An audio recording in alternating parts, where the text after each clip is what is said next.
At that moment, Li Chie was caught off guard, stunned for a moment as he wondered. A beast, a half-serpent. Outside, Nan Huai Ren was just as surprised. He said to the person next to him, "It's over. Tu Han is actually a half-demon. Senior brother is scared stiff too." In contrast to Nan Huai Ren's surprise, Elder Mo calmly continued, a hint of amusement on his face. A half-demon can demonize itself, gaining immense power. Li Chie, you must hold on. The half-demon that Tu Han transformed into looked a bit less impressive than expected, with his wide eyes and lolling tongue. Raising his hand as if to scratch someone, the scene truly resembled a baby bird, but with an unstable mind. Then he confidently declared, "My father is a golden-lined demon serpent. In this half-demon state, my power is enhanced. You've already lost." Witnessing this, Li Chie couldn't help but let out a snort of laughter. The half-demon saw this and looked on, blankly confused. Li Chie looked at him simultaneously, worried for his life. "You could have turned into anything, but you chose a serpent demon. This time, you're about to lose your life." As he spoke, he held the divine staff out in front of him, but his body had started trembling uncontrollably. The half-demon saw this and laughed heartily, mocking. Scared to the point of trembling, yet as he spoke he lunged towards Li Chie, his long neck stretching out as he was about to strike. "You still want to brag?" Li Chie still stood there holding the staff, his whole body trembling as if caught in a cold northeastern wind. Outside, Nan Huai Ren could no longer stand still and shouted, "Danger, Elder!" Mo next to him maintained his composure, but a drop of sweat trickled down. The gang members of Protector 2 were cheering enthusiastically outside. One shouted, "Bite him to death." Another yelled, "Kill him, Protector 2." His body was still trembling, but there was something off about Brother Li's expression. His eyes darkened as he muttered, "Idiot." As the half-demon charged the staff in Li Chie's hand, shot straight up under its jaw with a thud. Even through the screen, I could feel the pain for him. The half-demon spat out a mouthful as Li Chie declared, "The one trembling is not me. The snake-beating staff gets overly excited when it sees its prey. I can't control it right now." After the staff was swung, correcting our earlier misunderstanding that Li Chie was trembling, it was now the half-demon who was shaking. "I told you, you were about to lose your life. I really pity you." Thud. A loud noise erupted as the half-demon fell to the ground. Li Chie sneered, glancing at Protector Yu, and said, "Hey, this should settle the winner and loser right." Protector Yu's face darkened, and he gritted his teeth without replying. It was a joyous scene as Nan Huai Ren raised an arm, cheering, "We won." Elder Mo praised, "Well done, Li Chie." In another place, someone angrily shouted, "Yu He, do you have any idea what the consequences will be if something goes wrong with this marriage trial?" The demon below hesitated. My Lord Demon Emperor, the endless years have witnessed the rise of countless powerful experts. The world only sees these experts but doesn't know that behind each one, there has always been a special dark crow. The Cleansing Incense Ancient Sect, located in the Jeweled Sage Upper Kingdom. The Cleansing Incense Ancient Sect could be said to have a deep and long-standing inheritance, an immortal sect of an emperor's lineage in the early years of the emperor's era. The one who looked down upon the 9 heavens and 10 earths, immortal Emperor Min Ren, founded the sect, naming it the Cleansing Incense Ancient Sect. Upon meeting his old master, the Dark Crow immortal Emperor Min Ren entrusted the sect to him, hoping he would look after his life's work. Unfortunately, after hundreds of thousands of years and changing eras, the Cleansing Incense Ancient Sect was no longer the immortal sect of an emperor's lineage that dominated the 8 Desolaces. Countless years have passed. The Cleansing Incense Ancient Sect had begun its decline. Although the sect experienced periods of revival, it could not reverse the trend of decay. In the Grand Hall, the great elders of the Cleansing Incense Ancient Sect were already gathered when a disciple rushed in to report. "Elders, this is bad. There's a young man at the foot of the mountain who stormed up to the gate saying he wants to be our chief disciple. Throw him down the mountain," the great elder said, without even glancing up. "Why do you need to report such a trivial matter? A mortal wanting to become the chief disciple of the Cleansing Incense Ancient Sect. What kind of joke is this? The chief disciple is the core disciple of the sect. In other words, they are the sect master's successor." the chief disciple often has the potential to become the next generation's sect master. Although the sect master was not present, the elders could still make decisions on matters like this. But it's him. In his hand, he has the cleansing incense, ancient token, the disciple said, panting heavily. The cleansing incense, ancient token. Upon hearing this, the great elder's expression changed. After a long moment of contemplation, he ordered, "Summon the other elders. Have that young man wait in the grand hall." At that moment, a young man was already standing at the entrance of the grand hall. "No need to invite me, I'm already here. The chief disciple has come to report." The incredibly sharp gazes of the 6 great elders fell upon Li Qiye, but faced with their astonishing aura and piercing looks, Li Qiye remained completely calm and at ease, standing there composedly. Finally, the second elder spoke in a low, cold voice. "Kid, what's your background? Do you know how difficult it is to be the chief disciple of my cleansing incense ancient sect? What gives you the right for the cleansing incense ancient sect? The cleansing incense ancient token was a matter of great importance. This was an item left behind by their ancestor, immortal emperor Min Renli." Qiye slowly opened his hand, revealing an ancient token, and said, "My name is Li Qiye. The ancestral teaching of immortal emperor Min Ren states, whoever possesses the cleansing incense ancient token shall be considered a distinguished guest of the sect, and may make any request that the cleansing incense ancient sect is obligated to fulfill." After hearing this, the great elder's face darkened as he asked, "How can you prove the cleansing incense ancient token in your hand is real?" Li Qiye then flicked his wrist, sending the ancient token flying towards the elders. This cleansing incense ancient token was a gift from the 3 ghosts. If you don't believe me, you can go to the Tuihong Pavilion at the foot of the mountain to have him verify it. The great elder caught the token. The 6 great elders examined the cleansing incense ancient token closely while chattering amongst themselves. "Tuihong Pavilionis, that a brothel. That old ghost is truly lecherous. That old ghost 3 ghosts is really insane." After a period of observation, they could finally confirm it. This cleansing incense ancient token was indeed real, causing the 6 elders to exchange glances. In fact, the cleansing incense ancient sect had always wanted to retrieve this ancient token. The sect had tried many methods to get it back from the hands of the 3 ghosts, but the 3 ghosts also knew this was his protective talisman and stubbornly refused to give it to the cleansing incense ancient sect. Unexpectedly, today, the 3 ghosts had given this ancient token to a quiet, unknown mortal. Although the elders recognized the real item, they were still hesitant, but thinking of the future of the cleansing incense ancient sect. The second elder couldn't help but speak up. "Senior brother, the date of the marriage alliance with the 9, Saint Demon Gate, is approaching. Only with the resources of the 9, Saint Demon Gate, will we have a chance to revive." Although that kid's background is unclear, the position of chief disciple truly has no other candidates. If this kid really has ability, we might as well keep him. After hearing this, the great elder no longer hesitated. With a wave of his hand, he brought out the physique mirror, saying, "We'll know if he has ability or not with one look." Soon the physique mirror shone upon Li Qiye's body. Any mortal who wished to enter a sect to cultivate the Tao had to undergo the light of the physique mirror to see their physique, longevity wheel, and fate palace type. Within the physique mirror, Li Qiye's figure was illuminated. His figure was hazy and wavering like a candlelight that could be extinguished at any moment. Behind his head, there was a faint ring of blood-red light, and inside his head, a faint cluster of light. Both the blood light and the light image were hazy and unclear. Physique, mortal physique; longevity, wheel, mortal wheel; fate, palace, mortal fate. Finally, Li Qiye's physique. Longevity, wheel, and fate palace were determined.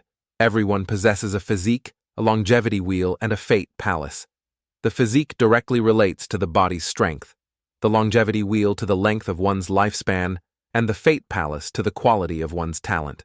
Seeing that Li Qiye had a mortal physique, mortal wheel, and mortal fate, the 6 great elders fell silent. Such a physique, such a longevity wheel, such a fate palace in the mortal world. You could grab a huge bunch of people with these conditions just by reaching out. Any ordinary person likely had such attributes. The great elder said coldly, "Your qualifications are not suitable to be the chief disciple. It wouldn't be a problem if you became an outer disciple of our sect, but chief disciple is out of the question."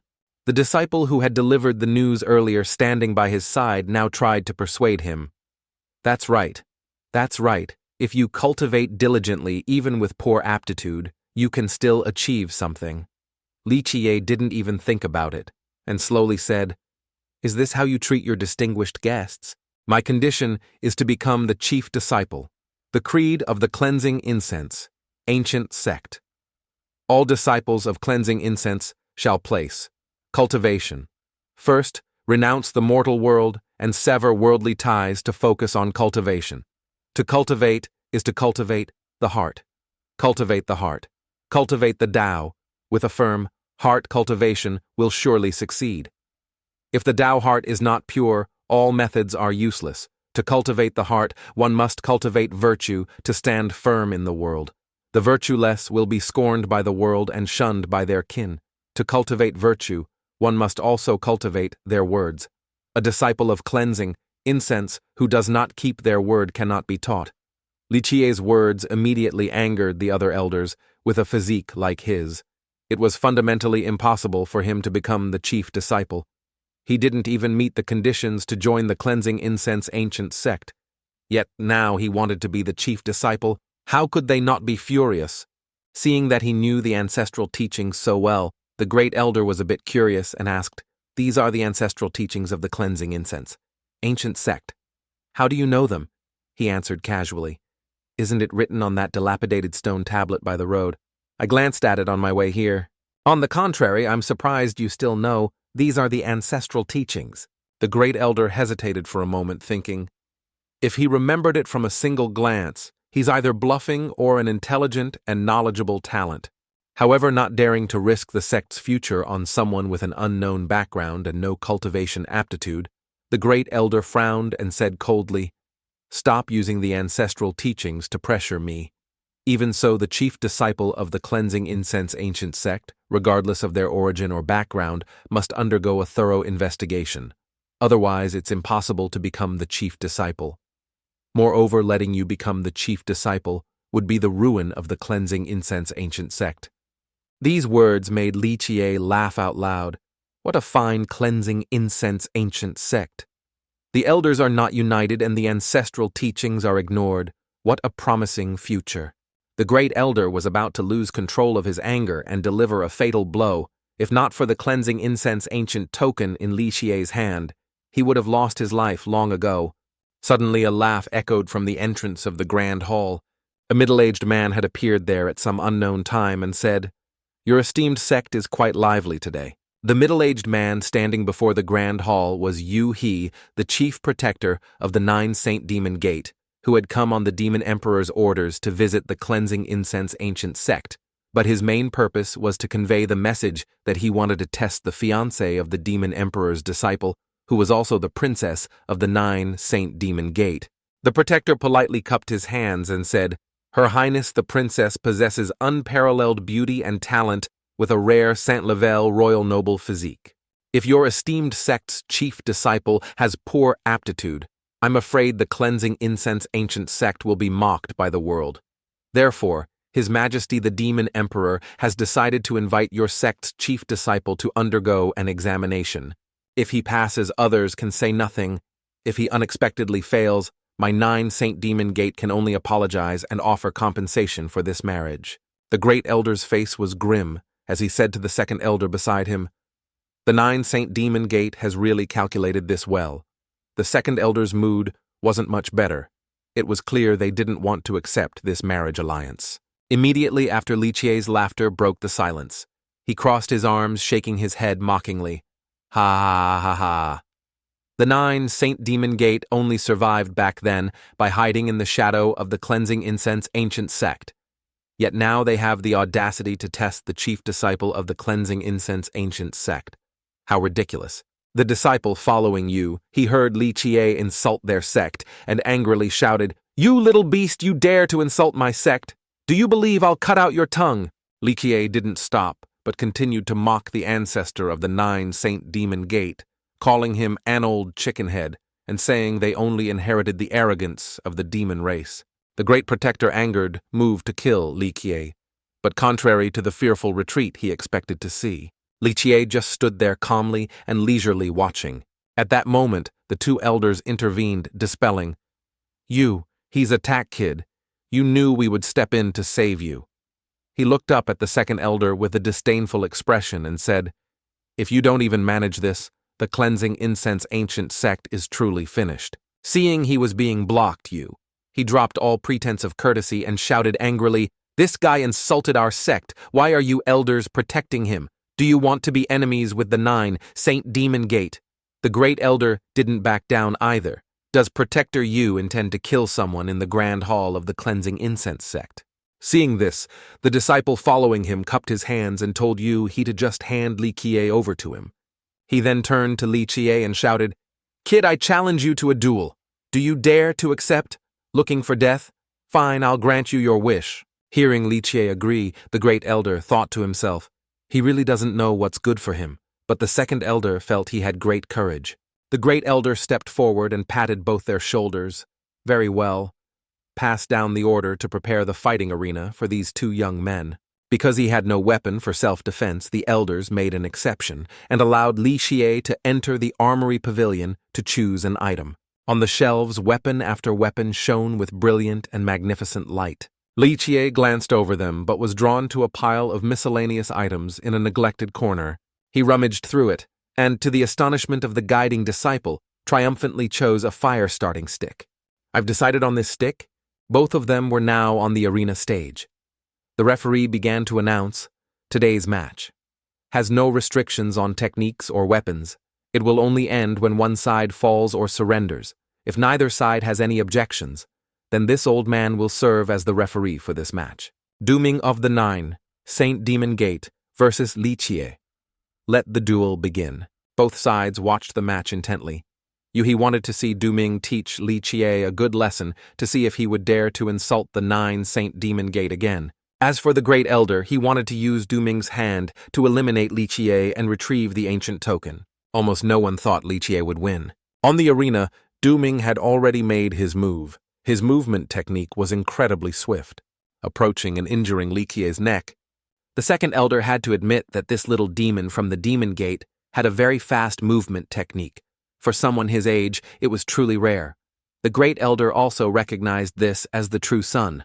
Art, this technique of the 9 Saint Demon Gate, emphasized agility and required great precision. Manhwa Ren, standing beside them, couldn't help but worry and shouted, Li Qiye, why are you just standing there frozen? Hurry up and counterattack. Back in the duel, Duming now launched his second attack. With his talent, it wasn't difficult to wield his sword with such dizzying speed. Although it was just one sword, it created the illusion of 1,000 blades. As soon as this blow was delivered, Li Qiye's body was instantly covered in wounds. The disciple Manhwa Ren couldn't help but sigh. This wasn't a duel, it was torture to death. However, the great elder believed that Li Qiye had brought this upon himself. Duming shouted, It's not over yet. Let's see where you can run. With that, he used his ultimate technique, slashing wildly. The problem was that every sword strike landed precisely on the original wounds. Even the referee remarked that Duming's speed and proficiency were truly extraordinary. Duming continued speaking to Qiye. By now, you must know how big the gap between us is, right? Don't worry. My family's next strike will finish you, saving you from further torment. As he finished speaking, Duming immediately rushed forward, aiming his sword straight at Li Qiye's heart. With a despicable look, he continued to taunt him. Feeling much more relieved now, aren't you, kid? In the underworld, remember to be grateful to me for giving you this swift end. Li Qiye quickly collapsed before the sword that had pierced through his body. But just as Duming thought Qiye was dead, he unexpectedly looked up and said, Hey, that really hurts, you know? Duming looked again and realized he had actually missed. But he knew that with his swordsmanship missing, a strike was completely absurd. To be more precise, Li Qiye was actually hiding his true strength. Just like that, he leaped back into a defensive stance. Seeing this, Li Qiye wiped the blood from his body and asked Duming, Is that all it takes for you to get scared? Taunted by his opponent, Du became enraged from embarrassment and shouted, "Do you really think I can't kill you?" With that, he frantically rushed forward, thrusting his sword at Li Qiye. However, this time, Qiye nimbly dodged every single move. Faced with this situation, Du Ming quickly asked, "What on earth just happened? How did you become so agile in an instant?" Now it was Du Ming's turn to be mocked. Li Qiye said loudly, "The disciples of the Nine, Saint Demon Gate, are so pathetic." Yuha, standing outside, widened his eyes in disbelief. He couldn't believe his disciple truly couldn't do anything to Li Qiye.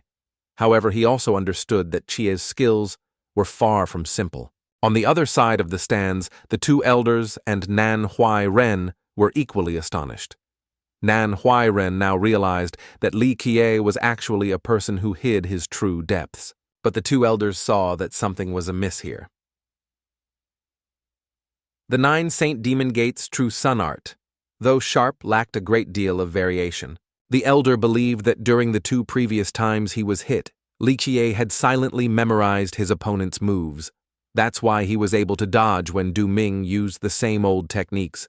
The problem was to be able to memorize an opponent's attack patterns in such a short time meant Li Qiye was truly not simple. However, in the end, the great elder still didn't think highly of Li Qiye. He believed that no matter how intelligent he was, Li Qiye fundamentally lacked the ability to fight back. Back on the arena after being verbally attacked for a while, Du Ming seemed to lose control of his anger. His entire body was now like a furnace. He looked up and gave a sinister smile, saying, "Li Qiye, I will make you die a very ugly death. Damn it, you're just a worthless insect with no cultivation. Don't get ahead of yourself." Li Qiye gave a slight smile and replied, "Finally getting serious, are you? In that case, I want to get serious too." With that, he pulled out his dry stick to face the challenge. The second elder was very surprised and asked Nan Huai Ren, "Do we have this kind of weapon in our armory?" He hesitated and said yes, but of course he couldn't reveal that Li Qiye had dug it out from a pile of junk. As for Du Ming, after seeing Li Qiye pull out his weapon, he said with a contemptuous look on his face, "A stick? Are you kidding me? Fine, whatever. Even if you hold a divine weapon, an insect is still an insect." Yuha, seeing the change in his disciple's aura, also looked forward to seeing how Li Qiye would defend himself this time. Suddenly, Du Ming seemed to vanish from where he was standing. This speed was truly unbelievable. Nan Huairen and the second elder were also having an existential crisis. Neither could understand how a kid could have such high cultivation. Just as Li Qiye detected the enemy above his head, Du Ming was already holding his sword and leaping down. Du Ming, with a blazing aura, brought his sword plunging straight down at Li Qiye, prepared to die. Li Qiye very calmly dodged his attack. Every swing of his stick was executed with such decisiveness that it astonished Yu He, who was watching from the side.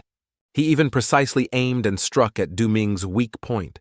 Outside, Nanhuai Ren and the elders of the cleansing incense sect were either astonished or smiling with satisfaction. Du Ming struck in a vital point, coughed up blood, and collapsed from the pain. Elder Mo shouted, "The winner is decided," after seeing Du Ming fall. Yuha rushed towards him in a panic. He held his disciple's body stiff with pain and said, "Wake up, Du Ming." In pain, struggled to speak. "Master now." A red mist emanated from his body, that mist gradually dissipating into the air. This is Yu. He couldn't help but feel fear.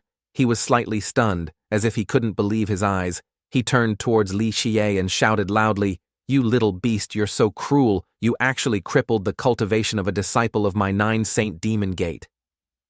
In complete contrast to the man's fury, Li Qiye smiled mockingly. "Oh, is it that tragic?"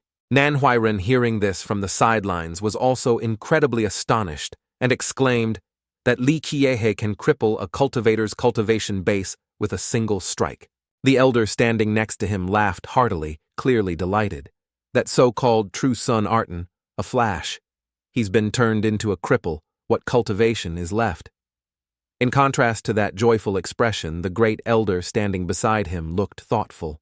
But then again, if Li Qiye only remembered his opponent's moves, how could he, after dodging Du Ming's variation, launch an attack from a blind spot? Are you really just a little brat with no cultivation?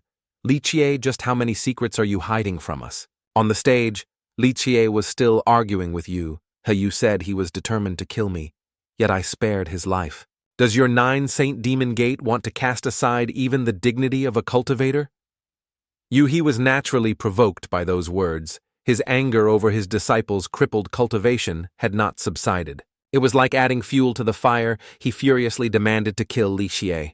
Of course, he was very pleased with his own provocation, smiling and telling the man to come at him. Li Xie, in a ready stance, suddenly froze when he saw a dark red figure appear before him like the wind. Elder Mo stood before him, deploying a shield that completely blocked Yuhi's attack. The mighty golden shield defeated the enemy, sending Yuhi staggering back a great distance before he collapsed. He intended to attack again, but the 3 elders of the cleansing incense sect very quickly restrained his every move. You He on a life-and-death duel stage ordained by fate. If you still insist on attacking, don't blame my cleansing incense. Ancient sect for not showing you respect. The great elder's voice was gentle, yet full of authority, but it seemed he didn't know when to stop. Very well, kid, the 3 elders have all come up. Elders. Li Xie, what on earth is your background? Your ancestor was also the chief disciple of the cleansing incense. Ancient sect Li Xie curled his hand, pointing his thumb at himself, and calmly spoke. Hearing him speak, the great elder was so surprised he shouted, "What He, who was nearby, couldn't hide his surprise either. Chief disciple, good, very good. Since your esteemed sect's chief disciple has been decided, the trial will begin in 3 days. If you're too scared to come, don't blame us for canceling the agreement. Li Xie, if you have the guts, come, visit my 9-saint demon gate."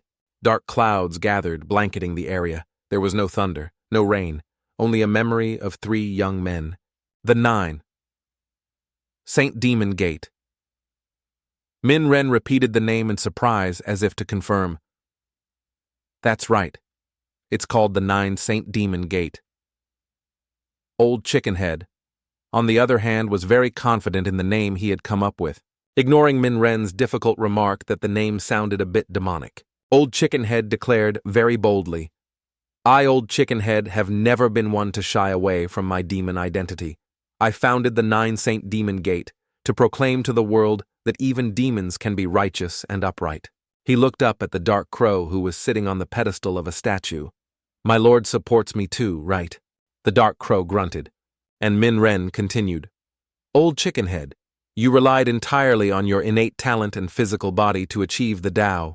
Without a school of thought, how can you establish a sect?" But it seemed Min Ren's worries were in vain, as he heard Old Chickenhead laugh heartily and reply that he had thought of this point long ago. It's unknown where he got them, but he dumped a pile of books in front of Min Ren and the dark crow. The dark crow lay down, resting his chin on his hand, watching Min Ren helplessly deal with the pile of books Old Chickenhead had brought. What are you doing with so many low-level cultivation manuals?" Old Chickenhead laughed awkwardly. "I see you have the ability to perfect these manuals. If you help me perfect this batch of manuals, won't it be incredible?" Min Ren exclaimed. "Oh, so that was your plan, I can help. But as for the dark crow, The dark crow seemed to pay no mind to their conversation. He stared intently at a book titled True Sun Art and suggested it to the other 2. Min Ren agreed, saying the True Sun Art was quite suitable as a foundation for cultivation. Old Chickenhead thanked them profusely and said that after the sect was established, they must look after his little brothers. Li Xie leaned back against the old spot. He remembered the old days, Min Ren, Old Chickenhead. If you could see the situation now, how would you feel? The cleansing incense. Ancient sect is the same, and the 9-saint demon gate is no different. They have all strayed from their original path. However, you can rest assured, since I promised you I would protect her, I will bring her to the pinnacle once again." He smiled and looked up at the night sky. The sound of footsteps broke his quiet atmosphere. It was the great elder of the cleansing incense sect, Li Xie, that is the statue of our sect's founder, who gave you permission to climb on it. He moved his gaze from the stars to look at the elder. The elder, still wearing his usual black robe, announced that the discussion had reached a conclusion. "Come to the main hall. We will discuss the specific matters of the chief disciple." The elder's tone was gloomy. In contrast, Li Xie smiled brightly, revealing his pearly white teeth. "That's more like it. Li Xie, you are now the chief disciple of our sect. From now on, you must pay attention to your every action, gesture, and word. Do not bring shame to our sect. Do you understand?" The 5 elders sat in a semicircle facing the entrance, their voices quite loud. But it seemed Li Jie didn't pay much attention to what those old men were saying. "What's this? These clothes are so hard to wear? I guess I'll wear them for now." The great elder was not very pleased with his attitude. "Still acting so nonchalant, it seems you don't even know what you're about to face, do you? You crippled Yuhi's disciple. The so-called test is surely an arena for his revenge. Not to mention the 9-saint demon gate is filled with experts. Li Jie, this trip for you is a 1 in 10 chance of survival." But it seemed the elder's worries were unnecessary. Li Jie was calm. "What do you mean, filled with experts? Didn't I already cripple one of them?" The great elder couldn't remain calm. He flew into a rage and shouted in his face, "Whose situation do you think will turn out worse? Let's see how long you can be smug." In contrast, the large elder beside him was quite calm. "The great elder means that this trip is dangerous. Whatever secret manuals or weapons you need, just say the word." Li Jie crossed his arms and thought for a moment. He still decided to choose his stick as his weapon. As for cultivation manuals, Li Jie said he had heard the cleansing incense ancient Sect had a copy of the Strange Gate saber art. He requested that along with a pair of dual sabers. The elder spoke with some difficulty after hearing his entire request. "You a mortal martial art, not even worth mentioning like the Strange Gate saber art and this stick too? What do you plan to do with them?" Li Jie was very confident. "Cultivation manuals and weapons are all external objects. Everything depends on what feels right in your own hands. I'll just choose these." His undeniably boastful tone made Nanhua Ren standing beside him make a strange face. The elders were also helpless, and no one said anything more. The great elder finally spoke up. "Then you are dismissed for now. Huairen, you are in charge of giving the saber manual to Li Jie." Nanhua bowed and obeyed. Li Jie beside him waved goodbye. "All right, I'm getting sleepy too. I'm out of here." With that, he turned and walked straight out the gate, with Nanhua trotting behind. "Mind your words." The large elder turned to say to the great elder senior brother, "Why didn't you object to this kid's reckless behavior this time?" The great elder coughed lightly. "Speaking of recklessness, hasn't he been reckless enough today? But in the end, he surpassed our expectations and turned danger into safety. I think we should just let him be reckless to the very end. Who knows, a miracle might happen." The elder glanced at the 2 noisy figures heading out the gate. "Hey, where's my room? I want to go lie down first." "I've never been to the chief disciple's room either." Nanhua Ren muttered as he followed. Li Jie flopped onto the bed as soon as he entered the room. Nanhua Ren looked around the room and couldn't help but exclaim, as expected of the chief disciple's room, "It's so spacious." It's unknown where Li Jie got it, but he pulled out a book, leaned back on the bed, opened it to read, and didn't forget to give Nanhua Ren a so reply. "You're really something. I can't believe you actually became the chief disciple. Congratulations." Li Jie seemed to barely hear his praise, his voice calm as if it were nothing. "Yeah, it was easy. Oh, right. This Strange Gate saber art. Have you practiced it before?" Nanhua Ren was surprised. He had learned a little bit of it. Li Jie shot up immediately upon hearing that. His voice couldn't hide his excitement. "It's good that you've learned it. Come practice with me." Nanhua Ren thought he had misheard and asked again in a panic right now. Li Jie pulled him out into the courtyard. "Use your hand as a blade as for how hard you strike. That's up to your mood." He took his stance first. Nanhua Ren remained still, his fingertips still pointing towards the ground. Just a simple spar lacks a bit of motivation." Li Jie stood up straight, which made the boy wonder why he said that. "Within 10 moves limited only to the techniques of the Strange Gate saber. Art if I can win, you'll be at my beck and call for a month. How about it?" But it seems Nanhua Ren misunderstood him. He thought win 1 out of 10 rounds. Is he trying to use the fairness of the rules to his advantage? Too naive. He loudly agreed.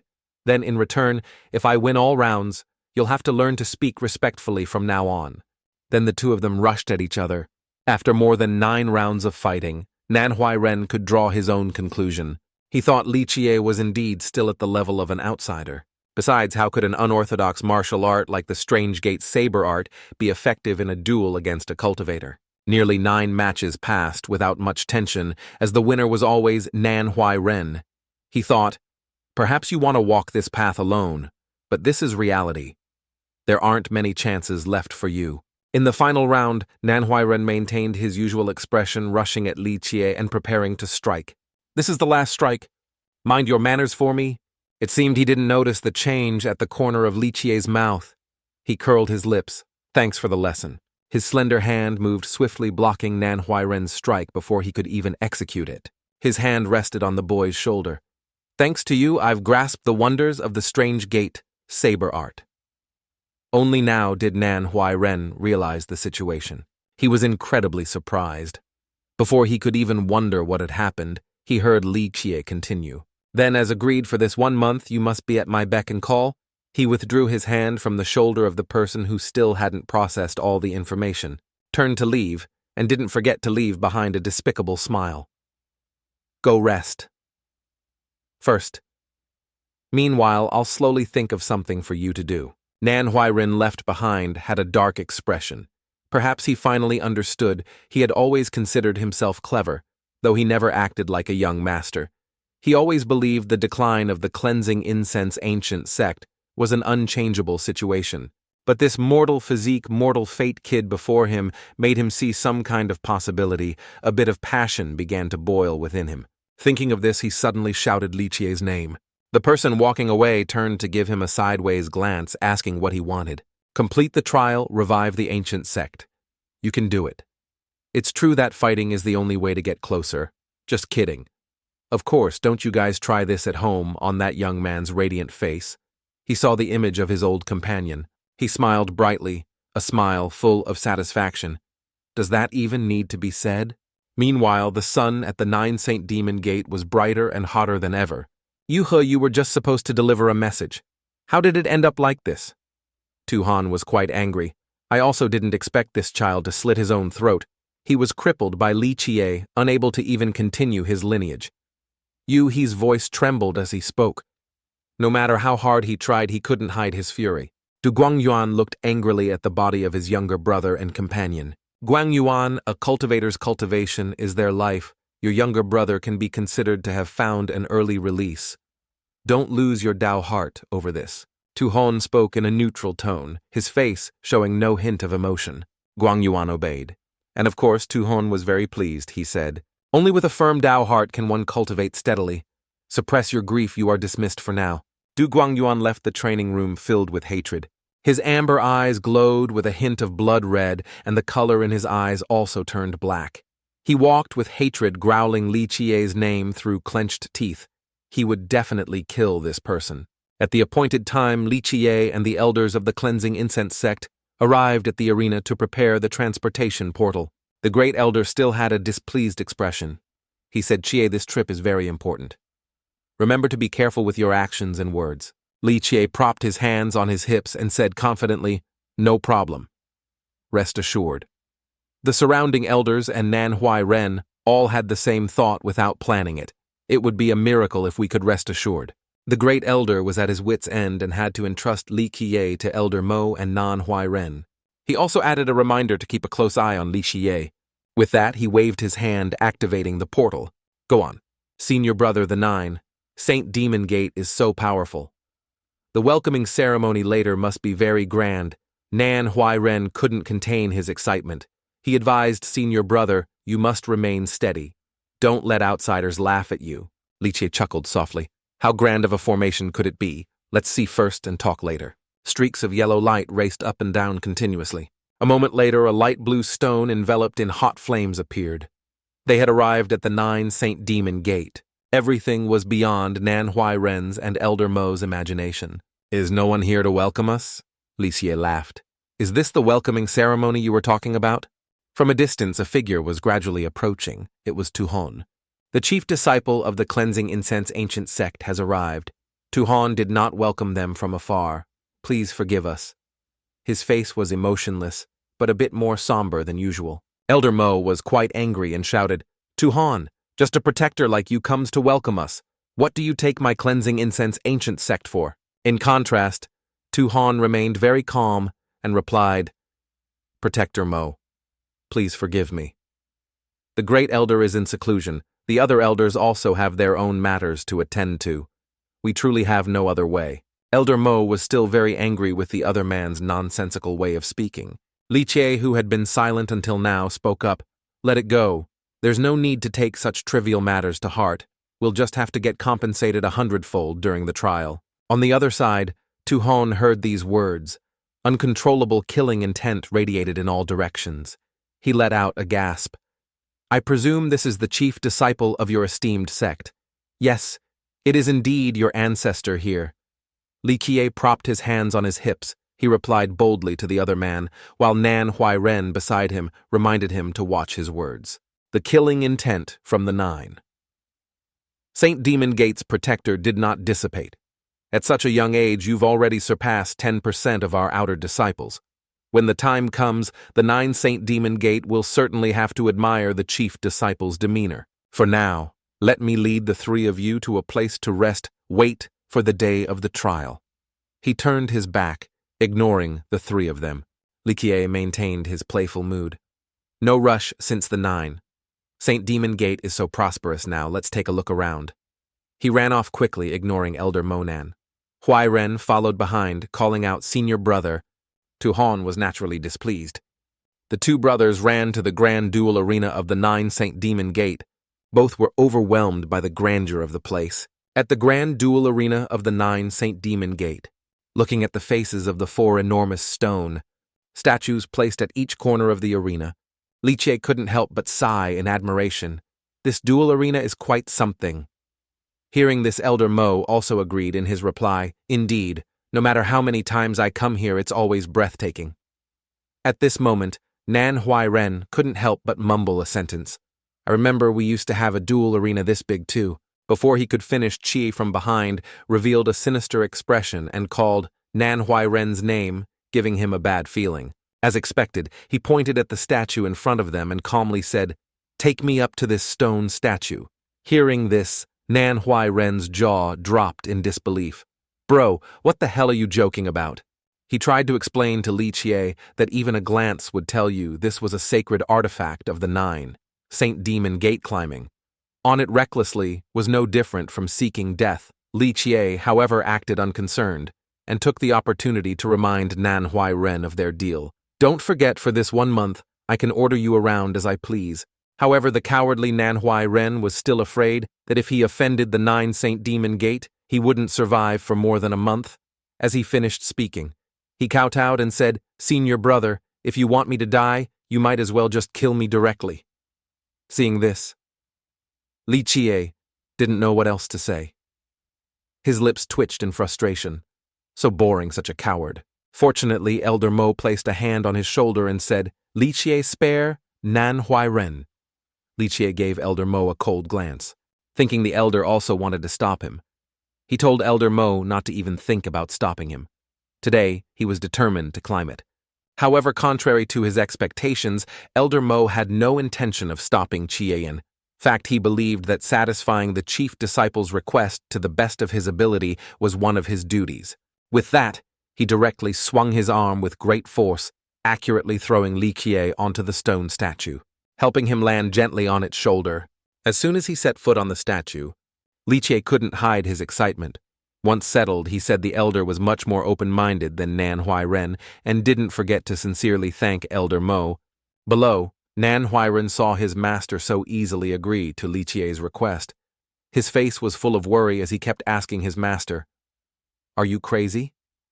Why would you help Li Jie do something that offends people like this? But Elder Mo actually had his own reasons. He sighed and said to his beloved disciple, The 9 St. Demon Gate doesn't treat us as guests. Do we still need to be polite to them? Witnessing all the reckless actions of Li Jie's group, a disciple of the 9 St. Demon Gate angrily shouted for people to come. Someone, the people from the cleansing incense ancient sect, are disrespecting our sacred statue. Elder Mo's face was still bright with an excited smile, knowing a good show was about to start. As for the big coward, Nan Huai-ren standing beside him, tears were now streaming down his face in 2 lines, thinking, This is it. We're done for. Immediately, many more disciples of the 9 St. Demon Gate swarmed in to insult Li Jie. They shouted and cursed him, calling him a half-breed from the cleansing incense. Ancient sect being cursed with such insulting words by so many people, an ordinary person would have lost their temper long ago and rushed into combat with this crowd. But Li Qiye was, of course, no ordinary person. Not only was he not angry in the slightest, but he even put his hands on his hips and laughed loudly, continuously provoking the disciples. From high above, he shouted down that the disciples below were like dogs that don't bite, but love to bark wildly. Suddenly, Li Qiye felt a sharp killing intent approaching him. At that moment, a disciple from the 9 Saint Demon Gate flew out of nowhere, aggressively pointing his sword at him, repeatedly saying, "Li Qiye, go to hell." This person was none other than Du Yuanguang, a disciple known as the Little Genius of the 9 Saint Demon Gate's outer sect. It seemed this guy was here to avenge his companion who had been taught a lesson by him back at the cleansing incense ancient sect. Watching his opponent, one man with one sword flying towards him, Li Qiye curled his lip in contempt. Not only did he not bother to dodge, but he also didn't forget to mock Du Yuanguang, asking if he was a flying dog. Just as the tip of the sword was about to pierce Li Qiye, a flash of orange-red light shot out, blocking the space between the two. It was Elder Mo who had arrived just in time and used his shield to block Du Yuanguang's previous attack. With his duty, he certainly couldn't let Li Qiye be killed here. Both sides landed on the ground. This strike, having failed, Du Yuanguang landed with a face clearly showing extreme anger at being interrupted. As for our protagonist, he was carried down from the stone statue by Elder Mo, his face showing a triumphant and happy smile like a child's. At this moment, the two sides were in a standoff, glaring at each other with unfriendly eyes, standing on either side of Manhwa Ren. Finally, Li Qiye spoke aggressively. "First, what's wrong? Still want to fight?"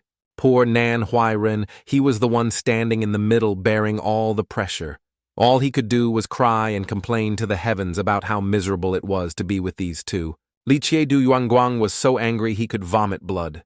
He still couldn't accept the fact that his younger brother had been dealt with by the brat in front of him. Wrinkles bunched up between his eyebrows, clearly showing his frustration. He was filled with resentment and bitterness.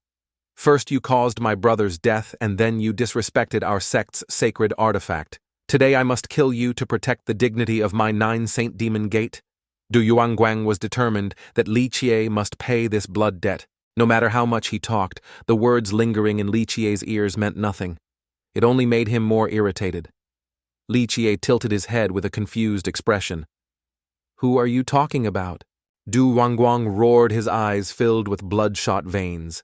"My name is Du Yuanguang, and Du Ming, whose cultivation you crippled at the cleansing incense. Ancient Sect is my biological younger brother." The disciples of the 9 Saint Demon Gate present began to chatter among themselves. "I heard senior brother Du Ming's cultivation was crippled at the cleansing incense. Ancient Sect it was this brat who killed senior brother Du Ming. He can't even be a man anymore. How pitiful. Oh, it was him."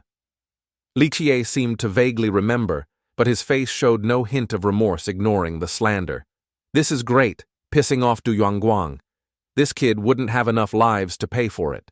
Despicable brat. He must have used some trick. Expose him quickly." Du Yuanguang's face turned ashen. "What's wrong, scared? Even if you have protectors today, I will still kill you. No one can stop me." Du Yuanguang's face gradually became strange. His smile slowly lost its humanity. "However, if you kneel and kowtow and apologize 3 times to my brother, I might consider letting you die. A swift death. Yuanguang, do not be rude to our guest." Suddenly, an unexpected voice interrupted everything. Master, it was Yu He and Tu Han, the 2 protectors of the 9 Saint Demon Gate. "Esteemed Li Qiye is the chief disciple of the cleansing incense ancient sect. He is not someone you can challenge." Tu Han was no pushover either. He stared intently at Li Qiye's group and added sarcastically, "Besides, the man has almost no cultivation. Aren't you just bullying him by challenging him to a duel?" The elder Huai Ren and Li Qiye felt a bit guilty. "So we've been seen." The disciples of the 9 Saint Demon Gate couldn't help but laugh when they heard this. They started pointing and laughing at the cleansing incense group. The chief disciple of the cleansing incense ancient sect is a good-for-nothing with no cultivation, so humiliating. How can someone like this be a chief disciple? The cleansing incense. Ancient sect should just disband already like this, and he still wants to marry the princess. Truly, a toad lusting after a swan's flesh. Li Qiye laughed in response. Protector Shu really knows how to talk to. Yuanguang is it Li Qie accepts the challenge right here on this duel stage with no regard for life or death. He wanted to prove his strength to this crowd. At this moment in the arena, all eyes were focused.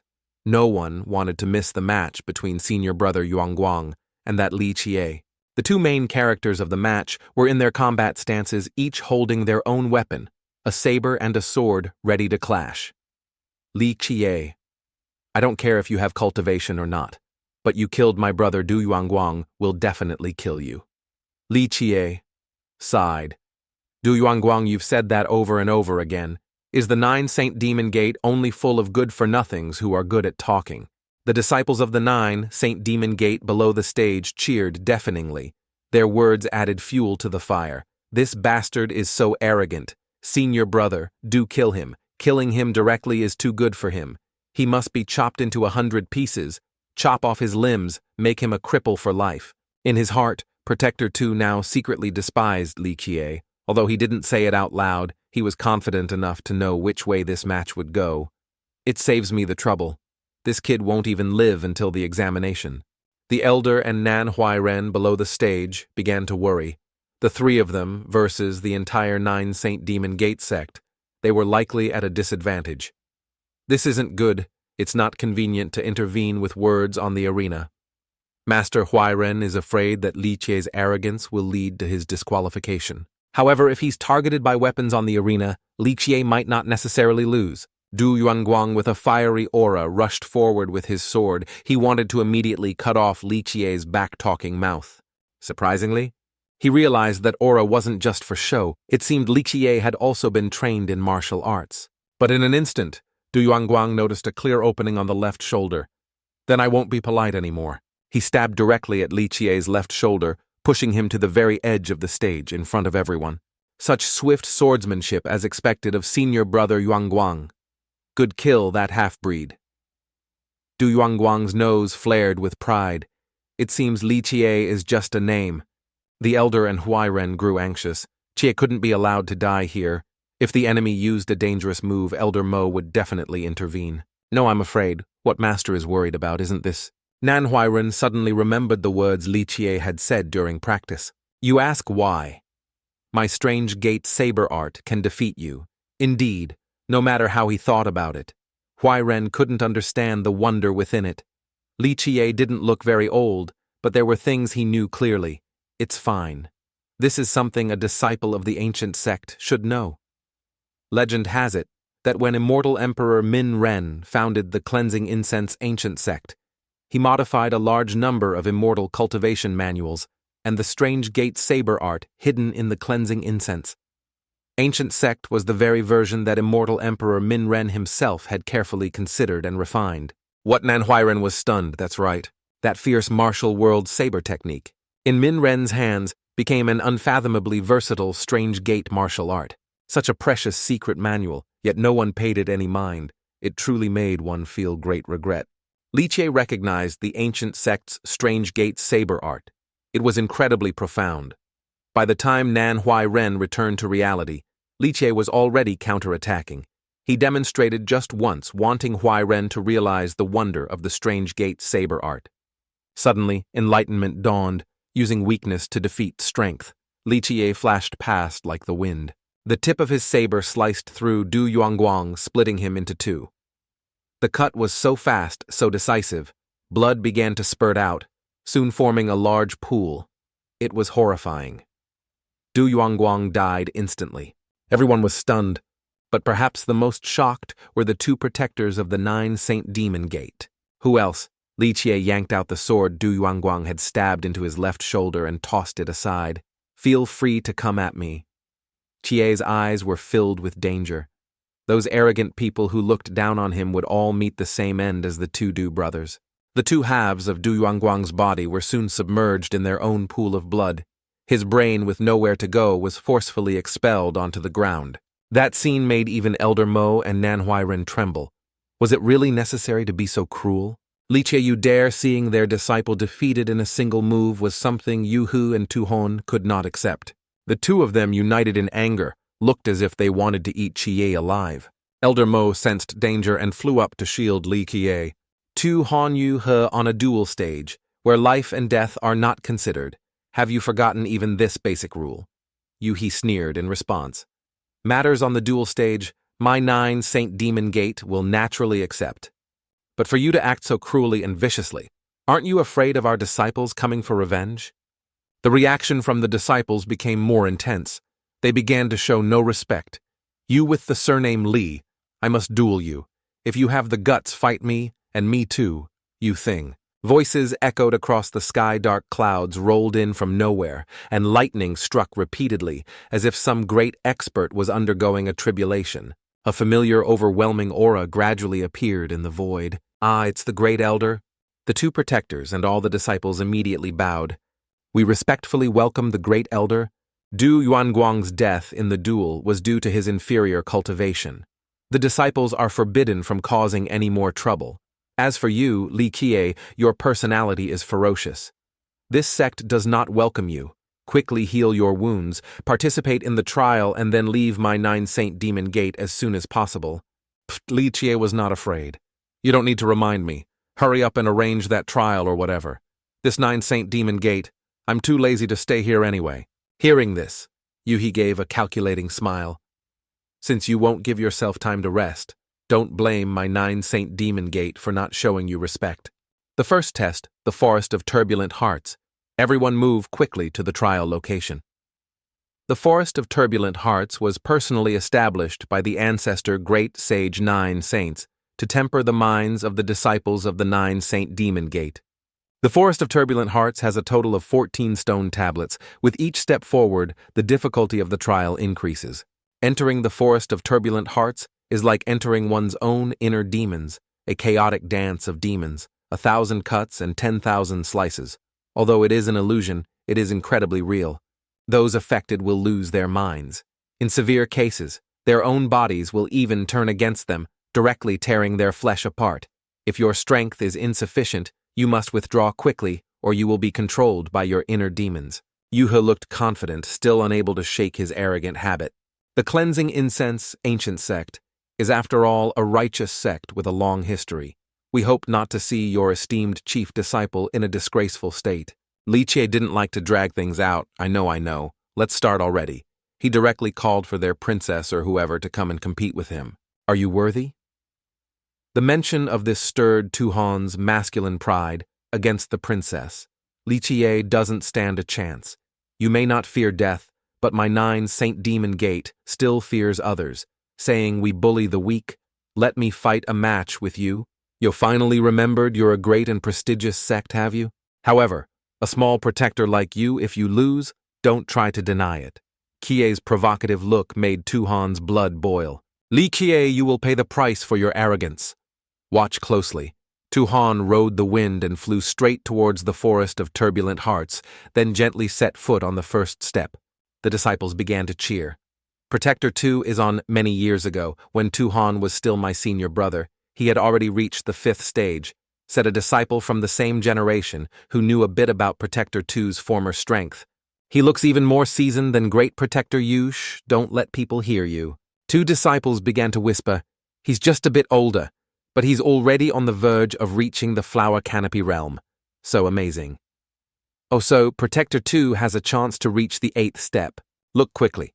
He's already broken through the 5th step and is about to reach the 6th. Step.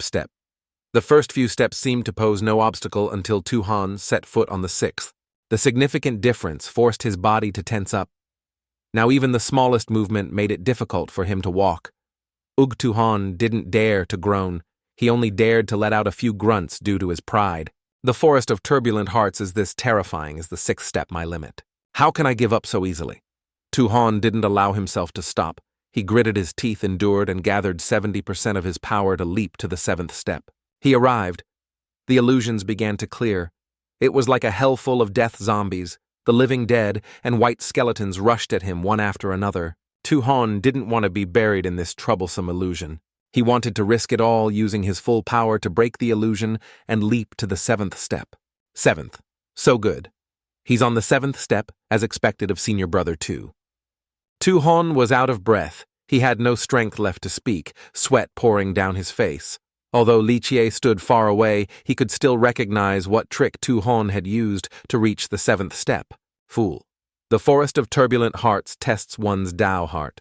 Yet you dare to use martial force to break through. That will only result in a greater backlash, as Chie had predicted in an instant. Tu Hon was repelled by the Forest of Turbulent Hearts, sending him flying back to the starting point. Protector. Tu, are you all right? The crowd gathered to ask. Tu Hon couldn't accept that his limit was here. He hadn't expected to underestimate the power of this Forest of Turbulent Hearts. He couldn't even step onto the 8th step.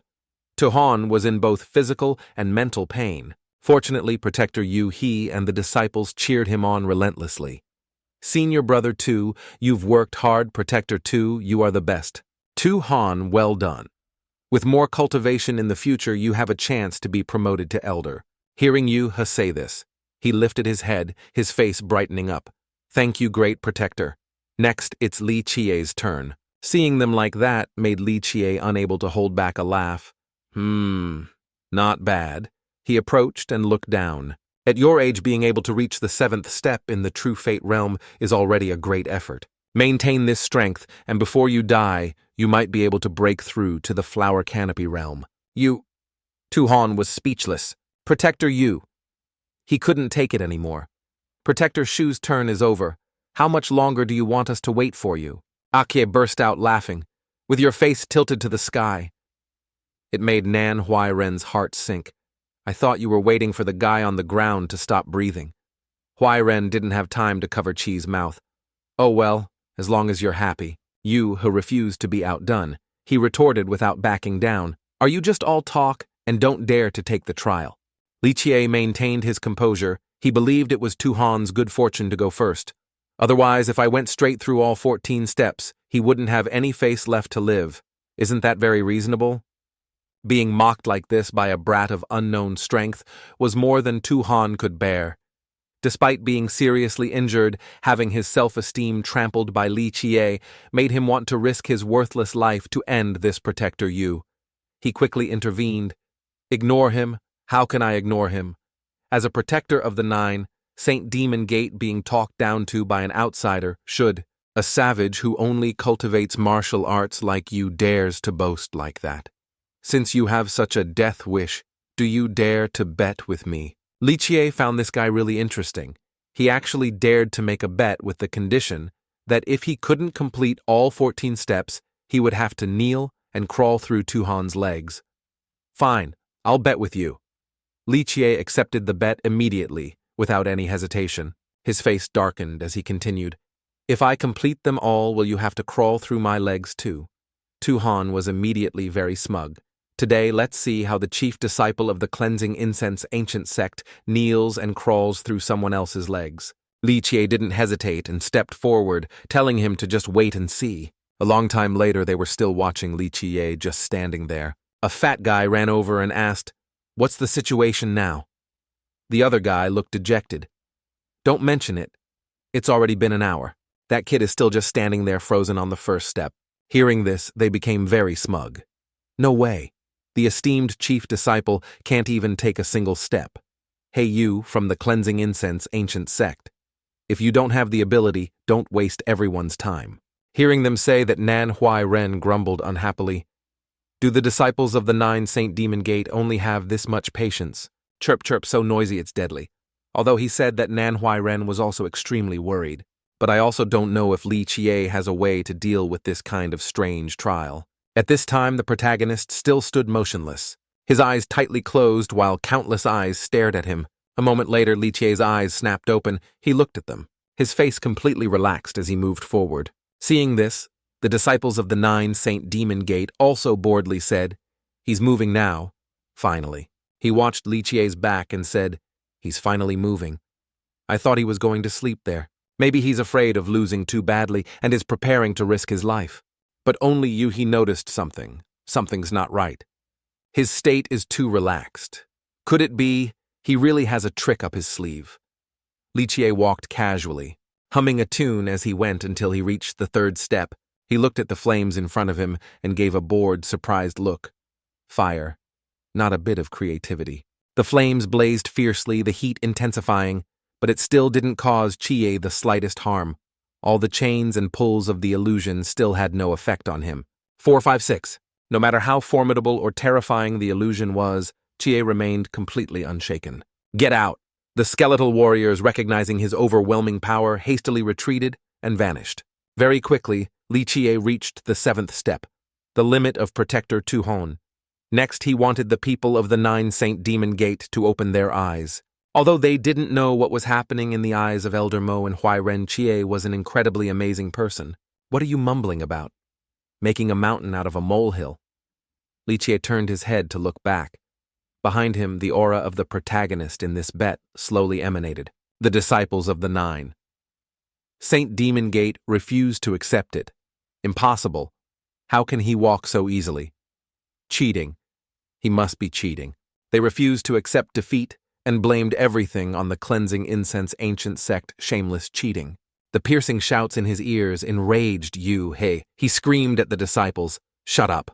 The forest of turbulent hearts is an object that tests one's Tao heart. What kind of cheating trick in this world could control one's Tao heart? Wanting to cheat here is fundamentally impossible. Could it be that this guy's Tao heart is that firm? He told himself. No rush. After the first 7 steps, the power of the illusion will increase. Even a little bit of doubt will render it all useless. He absolutely cannot complete all 14 steps. No matter what anyone slandered or thought, Li Chie kept walking, just as Protector Yu. He thought with each step, the illusion intensified. It struck at the depths of humanity. Power, martial strength, beauty, wealth, each one very alluring. Exploiting any opening, the illusion would suddenly attack, catching the opponent off guard. But Li Chie was different.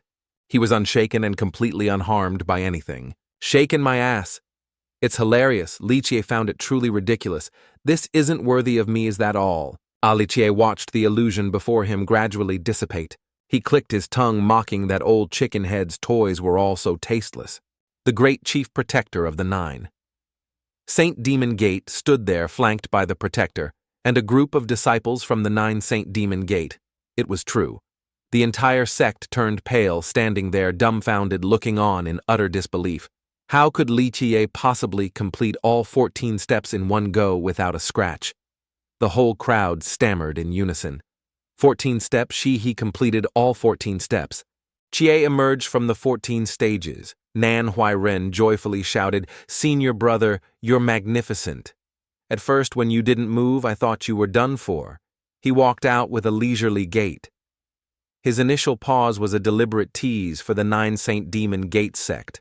I had to give Great Protector 2 some time to mentally prepare. Li Chie, with his red eyes, curled his lip into a smile and asked, "Great Protector 2, do you still remember our bet?" "Great." Protector 2's face darkened. The 2 horns on his forehead stood out. His eyes rolled back, and he gritted his teeth in anger. Chie laughed mockingly. Forget it. How could a hero like me bother with someone like Tuhon? Ha ha ha." He added another sarcastic smile. Tuhon lowered his head in anger, his heart filled with hatred. Protector Yu looked at Tuhon, then politely congratulated Chief Li on passing the first trial. To be the chief disciple of the cleansing incense ancient sect, it seems you truly have some ability. He waved his hand dismissively. Skip this polite greeting. Hurry up and arrange the next round. Yu-he smiled slyly. The second round of testing is a trial of martial strength, Chie asked. Martial strength? I've already killed 2 of your great disciples. Do you want me to cripple a few more before you're satisfied? Yu-he shouted angrily. Insolent, I am your opponent. With an ally, Tuhon became emboldened and said, You relied on some unorthodox dark arts to defeat those other disciples. You've gotten too full of yourself. Do you dare to fight me, Tuhon? Li Chie laughed at his arrogance. Ha ha, the face of a loser is truly thicker than a golden core mattress. Yu-he heard Tuhon ask for another chance to fight Chi get out. If we lose another match, what kind of situation will my 9 Saint Demon Gate be in? Tuhon was certain that this time he would definitely not lose. The second round of testing began still with Tuhon fighting Li Chie. On the icy arena, the surface was glossy and slippery. Chie's small figure faced the tall Tuhonin. The middle was Yu-he as the referee, and the disciples behind gathered to watch this tense match. Tuhon pointed his sharp, large saber at Li Chie and said, Stinking brat, where are your dual sabers? Bring out your weapon. He grinned, still confident, with no intention of using a weapon. He said, Who told you I wanted to use a saber technique again? To deal with you, a firewood stick is enough. He pulled the wooden stick from his belt. Yuhe looked at the stick in his hand, thinking to himself, this is the stick that crippled Du Ming. He used his heavenly eye to see what was inside this stick, but it only disappointed him further. He said, What? There's no trace of immortal arts imbued in it. I don't see any mechanical structure. It really is just a tattered piece of wood. Tu Hon's eyes widened as he ran towards Chie. Holding a long saber wanting to attack, he shouted as he ran, Let me show you the gap between our realms. Li Chie stood proudly in place, letting him come. He used a flash step to get behind him, bringing down a fatal slash from above, wanting to sneak attack his head. Chie's eyes widened. With just one move poking the stick behind the nape of his own neck, he blocked the path of the large saber. The 10-foot-tall Tu Hon was shocked by that move. Just a small action, and the rebound from the tip of the stick sent him flying backward. His jaw dropped as he said, How could this be? He still couldn't figure out what was happening. Li Chie looked at Tu Hon with half-closed eyes, a contemptuous smile on his lips. For the 10-foot-tall man, a simple move had blocked his fatal blow. The gap you Tu Hon spoke of, it's not a gap in boasting ability, is it? Tu Hon's face turned pale. It was still the same, gritting, angry, but helpless expression. He couldn't do anything to Chie. All he could do was curse. He still couldn't understand how Li Chie could directly strike the weakest point in his attack stance. His hand still struggled to hold the saber, but in reality, it was trembling uncontrollably. His entire arm was going numb too. Han comforted himself. I must be calm, use all my strength for one more move. Still confident in his true fate realm cultivation, he was sure he would not lose. At this moment, Tu Hon's legs transformed into a purple streak of light that extended like a snake's tail. His upper body remained human, while his lower body coiled like a glowing tail. Another slash from above came down on the standing Li Chie. It's unclear what speed or skill Chie used, but as soon as Tu Hon slashed down, he had already used a block to press the saber down. The saber slashed diagonally. He blocked diagonally. A horizontal slash, a horizontal block. He gathered his strength for one slash, but he swung his stick and knocked the saber right out of Tu Hon's hand. The disciples of the 9 Saint Demon Gate stood with their mouths agape and eyes wide. They were frozen, watching Protector Tu Hon being so dominated he couldn't even execute a single move. Even the saber in his hand was knocked away by a wooden stick. Tu Hon collapsed. His face darkened. He was in complete shock. He panted heavily, unable to believe it. He couldn't believe what had just happened in the match. Protector Yu angrily scolded this Tu Hon useless. You're useless. Do you want to destroy our sect? Tu Hon knelt before Yu, her great protector. Rest assured, I still haven't used my true abilities. Yu shouted at him. What are you kneeling for? We're still in a match. Nan Huairen and Elder Mo stood outside watching the show. Huairen asked Master Mo, I don't understand no matter how I look at it. It's clear that Tu Hon initiated the attack on Senior Brother, but no matter how I look at it, he's the one being continuously pushed back. Elder Mo said firmly to Huairen, It's definitely because your Senior Brother is a genius. Huairen immediately retorted, Didn't you just say he had a mortal physique and mortal fate like rotten wood that can't be carved? Tu Hon was still there in disbelief. It's impossible. He wondered what trick Chie had actually used. Why does every move strike the force point of his attack? Li Chie held the stick and lightly tapped his own hand, tapping his foot to the rhythm. Haha, you don't even understand something. This simple. I advise you to surrender quickly. The scene shifts back to the ancient era. In a dense forest, a type of strange serpent lurks.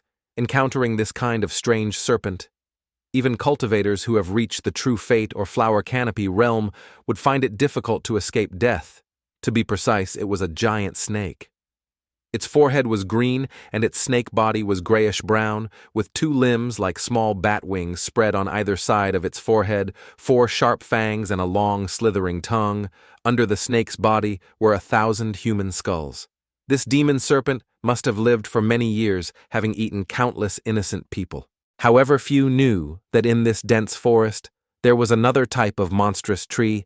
It specialized in feeding on these strange serpents. Therefore, the monstrous tree's strength was greater than the serpent's shepherd. No, that's not right. The key secret to the monstrous tree's hunting and killing all relied on that strange branch of its. It could precisely lock onto the strange serpent's attacks. The monstrous tree had a trunk as massive as a 1,000-year-old ancient tree. It was rough, dark, with no visible leaves or fruit. There was only the massive trunk and sharp branches sticking out in all directions. There were two things right in the middle of the trunk that looked like nostrils. A black sticky fluid dripped from the nostrils. A little below it was a large hole that looked like a huge mouth. That pitch-black mouth had sharp points sticking out like teeth dripping with blood. Part of it was also due to the sharp spear-like branch that had pierced through the head of that giant strange serpent. The monstrous tree's roots were long and winding, wrapped around the body of the strange serpent. It rendered it unable to resist. Even if it fought back, it was useless, because the numerous roots had tightened around it, just as its own snake body had once squeezed humans to death. These strange secrets were discovered by a dark crow and a giant tree. They fully utilized the branch's characteristic of automatically striking at weak points. They fashioned it into a teaching tool to instruct disciples and named it the snake-beating stick. That dark crow was none other than the dark crow, the black bird of that day. Before reaching the heavenly primal realm, Min-Ren had no strength to resist the snake-beating stick.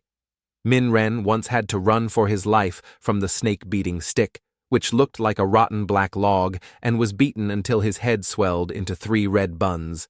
So it was nothing to use the snake-beating stick to teach a lesson to a mere true fate realm. Junior. Naturally, it was no problem at all. Li Chie smirked on one side. Are you done thinking Tu-Han surrender and you'll be spared death? He let out a cold snort. Tu-Han now realized that it's the snake-beating staff. He cursed under his breath. That bastard Chi playing with a tricky weapon, huh? Now I'll show you my true power. His true strength. Tu-Han's hands grew larger, sprouting claws as his veins bulged. His face contorted. His yellow eyes shifted to the sides of his head, and his pale green skin looked like snake scales. 4 venomous fangs protruded, and a long forked tongue slithered out, split at the tip. Now he looked exactly like a snake, his limbs resembling those of a reptile. Enraged, Tu-Han transformed and roared furiously at Li Chie. You've humiliated me time and again. Now I'll make you pay 100-fold. The Grand Elder would maintain his familiar sitting posture withdrawn in that simple rustic room. Suddenly, the sound of approaching footsteps startled the Grand Elder. He opened his eyes slightly to see it was Li Chie. He had no idea what his intentions were. Besides, Li Chie had always acted unpredictably, so it was better to just ask him directly. Li Chie, you're not in the outer sect training the disciples for the bet. Why have you come to my place? There are some things that I just don't feel comfortable leaving unclear. I've come to ask you, the big boss, the Grand Elder hesitantly realized. You want to ask why the Second Elder is opposing you, is that it? That's right. This was the issue that puzzled Chi at first. Elder Chao had supported him, but now his attitude had changed so drastically. Perhaps there was some hidden reason. As they were both elders, there were some things Li Chie was better off hearing from the old man himself. The Grand Elder stared without blinking, then suddenly laughed out loud. And here, I thought you understood everything. Chie hadn't expected this day to come. The old man was right on the money. You're really petty, you old geezer. Seeing Li Chie's impatient look, he secretly guessed he was happy. Let's put it this way. Cao Xiong once aimed for the position of sect master and caused quite a few problems. In the end, I taught him a lesson, and only then did he behave. Cao Xiong is arrogant and ambitious by nature. He holds a grudge about this, so he has poured all his efforts into cultivating disciples. He wants to train a disciple to become the sect master. Li Chie replied bluntly, That's right. His first disciple, He Jianying, is a talented genius. He was originally the choice for the sect's chief disciple, but because I once intended to abolish the chief disciple system, the position has always been left vacant. So on the surface, he supports Li Chie, but in reality, he wants to use you to stabilize the chief disciple system. Then one day, when you're dead, he'll help his disciple take over. The old man didn't need many words. That was enough for Chie to figure it out. It's just that Cao Xiong never expected you to be able to sit so firmly in this position. That's why Cao Xiong is opposing you now. He wants to force Li Qiye to give up the chief disciple position he has long coveted. All right, everything is clear now. Qi doesn't want to bother the old man anymore. I'll be leaving now. Wait, before he left, the Grand Elder had a few things to say. Cao Xiong's reasoning is not entirely without merit. If you truly betray the sect, I will personally take away your position as chief disciple. Although he was hard to read on this matter, Li Qiye was extremely serious. Rest assured, old man, this sect doesn't just belong to you, it belongs to all of us. The knots in his heart had been somewhat untangled. Now what needed to be done was to raise the cultivation level of the sect's disciples. If you truly make our sect a laughingstock, then for the rest of your life, I fear you will live in misery. It was you. He imagining the scene of being questioned by the demon emperor. He scowled, gritting his teeth and thinking, damn it. He silently cursed Tu Hon. You actually lost to a mere martial arts practitioner. He glanced back at Li Qiye, who was wiping the staff, and cursed silently. After an internal struggle, he resolved to kill Li Qiye at all costs. He said, this won't do. His hand was moving, preparing some kind of attack. If I let him marry the princess, my 9-saint demon gate will surely become a laughingstock, the crime of humiliating the sect. How am I supposed to bear that I'll kill him here and then kill that useless master and disciple pair, driven by the shame of defeat? He resentfully decided to launch a sneak attack. As Li Qiye walked towards Huairen and called out to him, Huairen cheerfully replied from outside, unaware, that behind Li Qiye, Protector Yu had conjured a small, sharp piece of ice in his palm. The two of them, Li Qiye and his companion, were still happily chatting outside. Li Qiye told Huairen, wipe this staff clean for me later. Hearing this, Nan Huairen happily agreed. Okay, I'm the best at cleaning. Elder Mo said, all the clothes in the sect are laundered by Huairen. Meanwhile, Protector Yu was still overthinking. By then, the truth will naturally be explained by my 9-saint sect as we see fit. Then I'll still have a chance to live. Finishing his thought, he hurled the object in his hand towards Li Qiye's back, yelling, go to hell! The object from Yu He's hand was about to hit Li Qiye when a rock fell from nowhere and shattered it, leaving him dumbfounded and wondering, where did that rock come from? Hearing the noise behind him, Li Qiye turned around. He immediately understood everything, a storm of fury rising as he angrily said, trying to sneak attack me again. This is the second time. His plan so close to success being foiled, Protector Yu flew into a rage and roared, who did it? Looking to the side, he saw the stone statue of the saintly lord seem to move, startling him into a cry. The saintly lord, Li Qiye, sneered. It seems even the ancestors can't stand it anymore. The stone statue continued to move, causing everyone below to become suspicious. Did the stone statue look like this? Before Elder Mo said. Nan Huairen was so shocked his eyes were wide open. Don't tell me it's moving on its own. A scene that shook heaven and earth. The tremor made everyone terrified. Some soldiers, frightened by the statue's movement, stammered. The Gant statue, it's alive. The stone statue lifted a foot and took a step, causing all the soldiers to kneel and chant in unison. The saintly lord has awakened. Ancestors, protect us. Ancestors, protect us. Protector Yu trembled in fear and said, the guardian saint statue. Why, saintly lord, how could you protect that waste? Li Qiye, impossible. As he finished, he also fell to his knees in stunned terror. The stone statue made a creaking sound. It raised a hand, surprising Protector Yu, who then suddenly burst into loud laughter. Ha ha ha ha.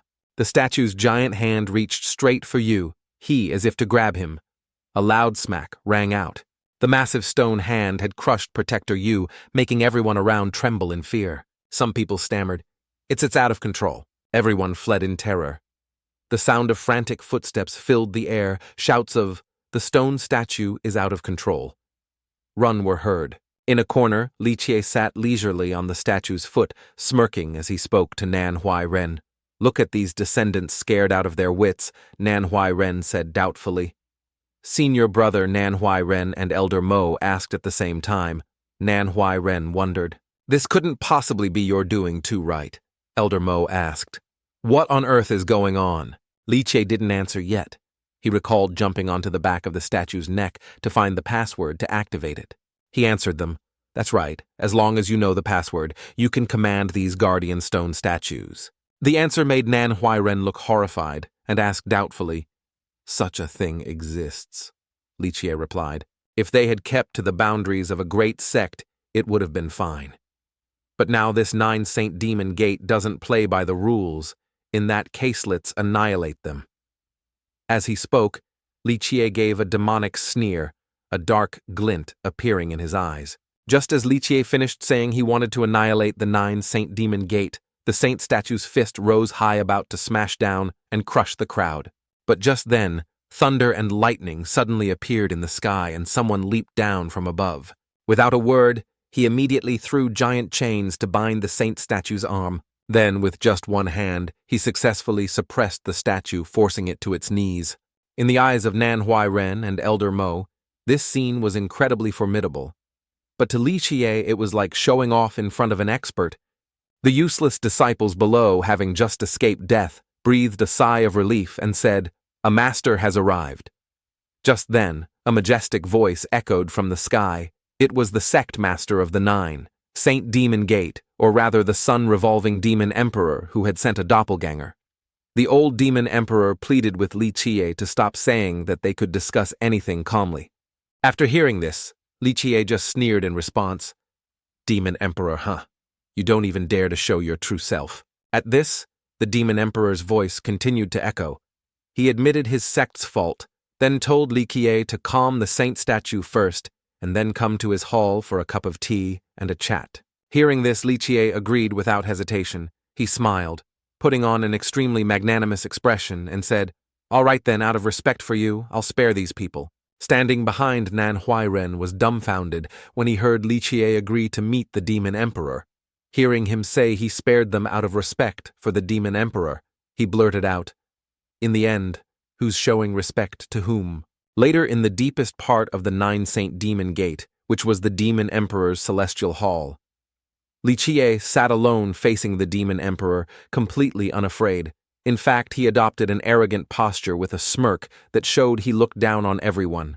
The demon emperor then began to explain that because he was in seclusion, he couldn't closely monitor the affairs below, which led to the inner sect elders making decisions on their own, creating such a mess.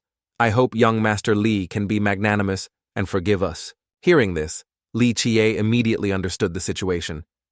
He picked up his teacup with a cunning and disdainful look. He said, "Earlier, you wanted me to get out of here, but now you're so eagerly inviting me. It must be just because I know the password to command the stone statues, right?" Seeing Lichie so bluntly expose his true intentions, the demon emperor burst out laughing. He said he liked intelligent and quick-witted people like him the most. Then he decisively admitted his purpose was curiosity about this long-lost password of his sect. It is known that the 9-saint demon gate has 4 guardian deities, which are the 4 stone statues in that arena. They were invited by the sect's founding ancestor to guard the 9-saint demon gate. Moreover, they also guard the earth veins and the natural essence located beneath the 9-saint demon gate's arena. However, since the sect was founded, those 4 guardian deities had never revealed any divine powers except for today. The demon emperor held up 4 fingers representing the 4 statues and asked Lichie if he knew the command passwords for all 4 of them. Lichie didn't hide it and frankly admitted that it was a matter of course. Hearing his firm confirmation, the demon emperor couldn't help but start negotiating with Lichie. He said that if he was willing to hand over the technique, he could guarantee to help him become the chief disciple of the 9-saint demon gate and later inherit his position as the demon emperor to the demon emperor. The cleansing incense. Ancient Sect was a declining ancient sect incomparable to his 9-saint demon gate. He was very confident that a mortal, with a mortal physique, mortal life wheel, and mortal fate, who only cultivated martial arts like Lichie, could absolutely not be unmoved by this incredibly attractive offer. He thought Lichie would easily agree, but this time, the old demon emperor was bound to be disappointed. Faced with this offer, he simply took a gentle sip of tea and said that he was the chief disciple of the cleansing incense, Ancient Sect. Naturally, he would never betray his sect. He told the demon emperor to stop joking. After that, he ignored the demon emperor and even started appreciating the tea like a professional, praising that it was actually quite good. Seeing that he couldn't tempt Li Qiye, the old demon emperor quickly tried to save the situation, saying he was getting old and muddle-headed. Then he changed the subject to his marriage engagement with the beloved princess of the Nine, Saint Demon Gate, Li Shuangyan. Finishing his words, he turned to the door and called for his beloved daughter to quickly enter the room and greet young Master Li, telling the two of them to get acquainted and cultivate their feelings first. Standing outside, Shuang'er had been listening to their conversation for some time. When she heard the demon emperor say he wanted her to enter the room to get acquainted with this waste of a fiancé who fell from the sky, her face turned pale. Judging by her expression and sharp gaze, she didn't seem very pleased with this marriage. Li Shuangyan recalled a time when she was strolling by the lake with her maid, enjoying the scenery. The little maid beside her was grinning, praising how beautiful the scenery was, but in response, Li Shuangyan only gave a very simple She said that no matter how beautiful the scenery was, looking at it over and over would eventually become boring, which made her maid pause. Immediately the maid's mind raced and she showered her with praise, saying that the young Mrs. World-stunning beauty was something people could look at forever without getting tired. Hearing this, Li Shuangyan dotingly said, "What a silly little maid." Then the little maid giggled innocently and added that the young miss shouldn't worry.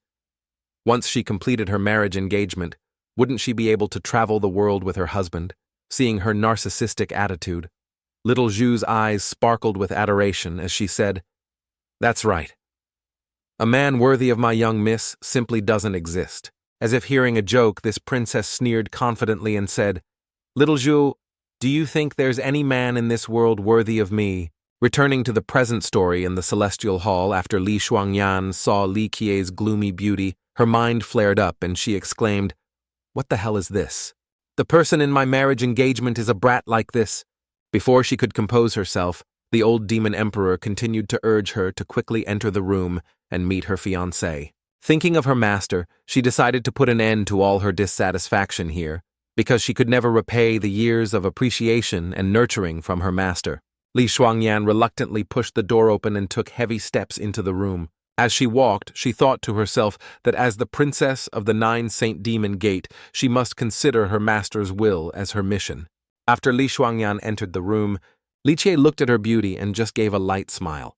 Suppressing all the dissatisfaction in her heart, she bowed and gently greeted him. However, this person who didn't know his place not only failed to politely greet her back, but also rudely let out a comment.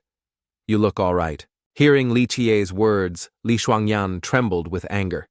She was the darling of the heavens, immensely favored, and she had every right to be arrogant with her beauty and strength wherever she went. She was the center of attention.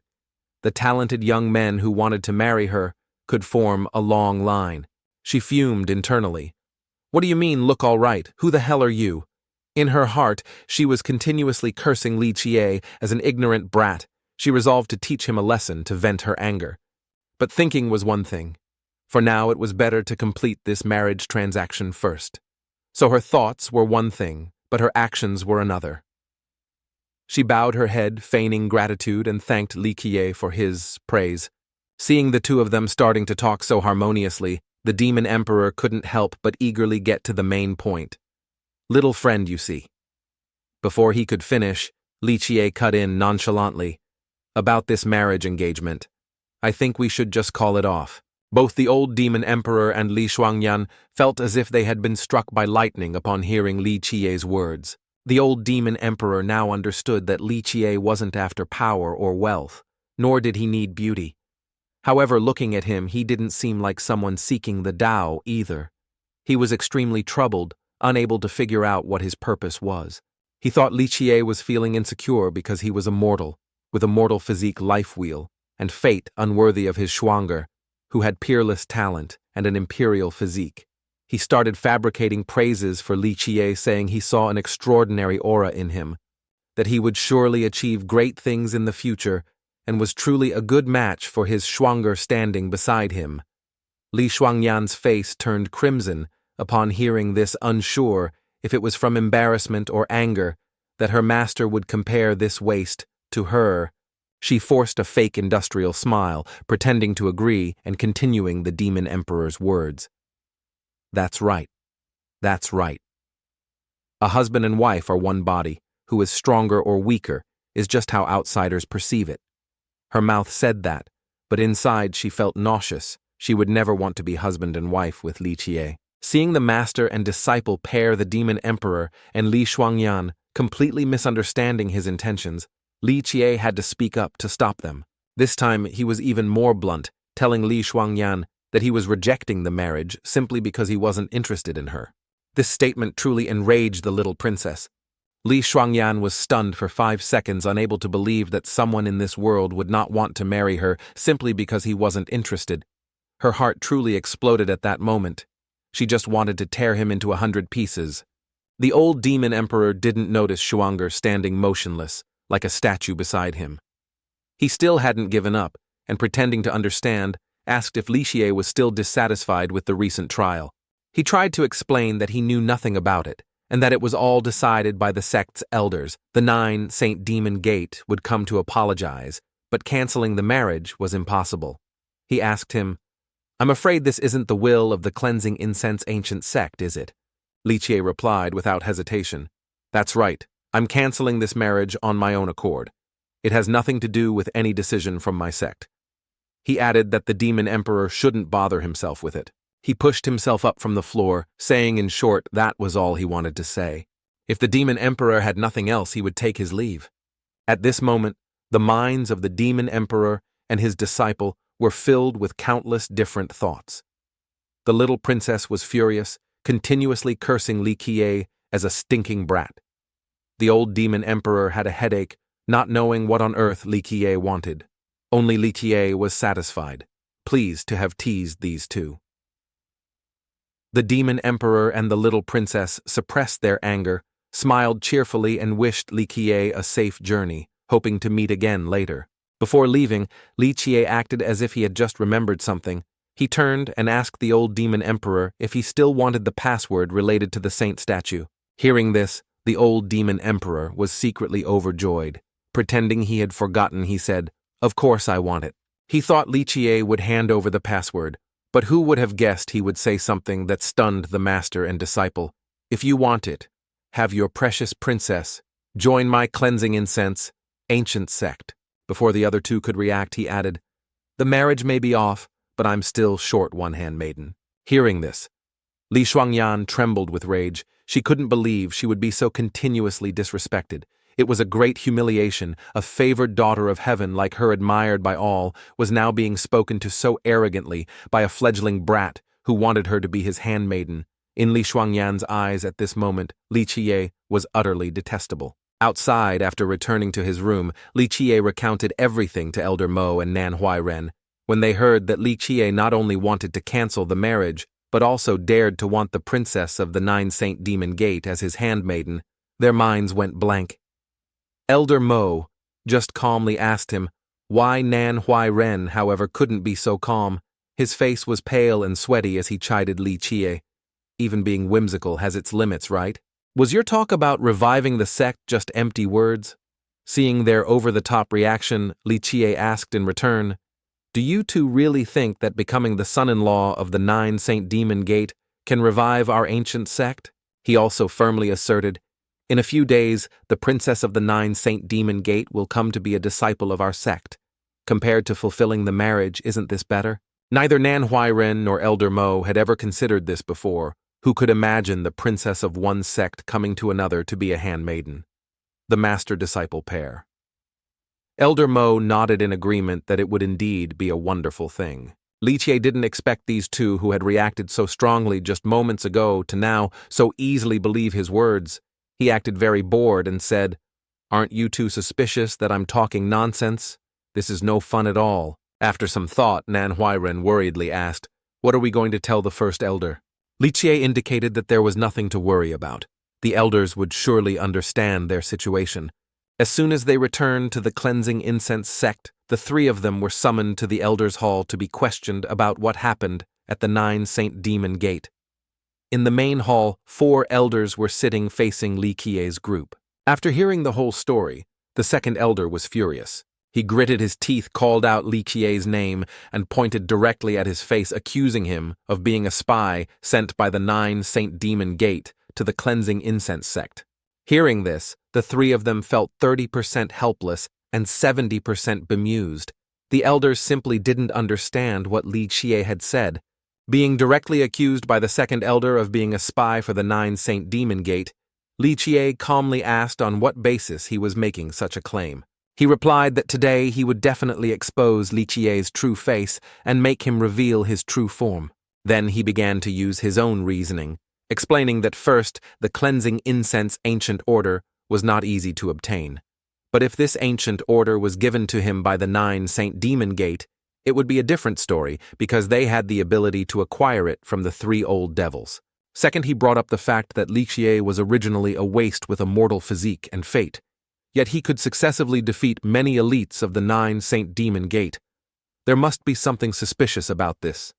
Seeing the elders not acknowledging Li Qiye's abilities, Manhwa couldn't help but speak up, retorting that Li Qiye could also defeat him.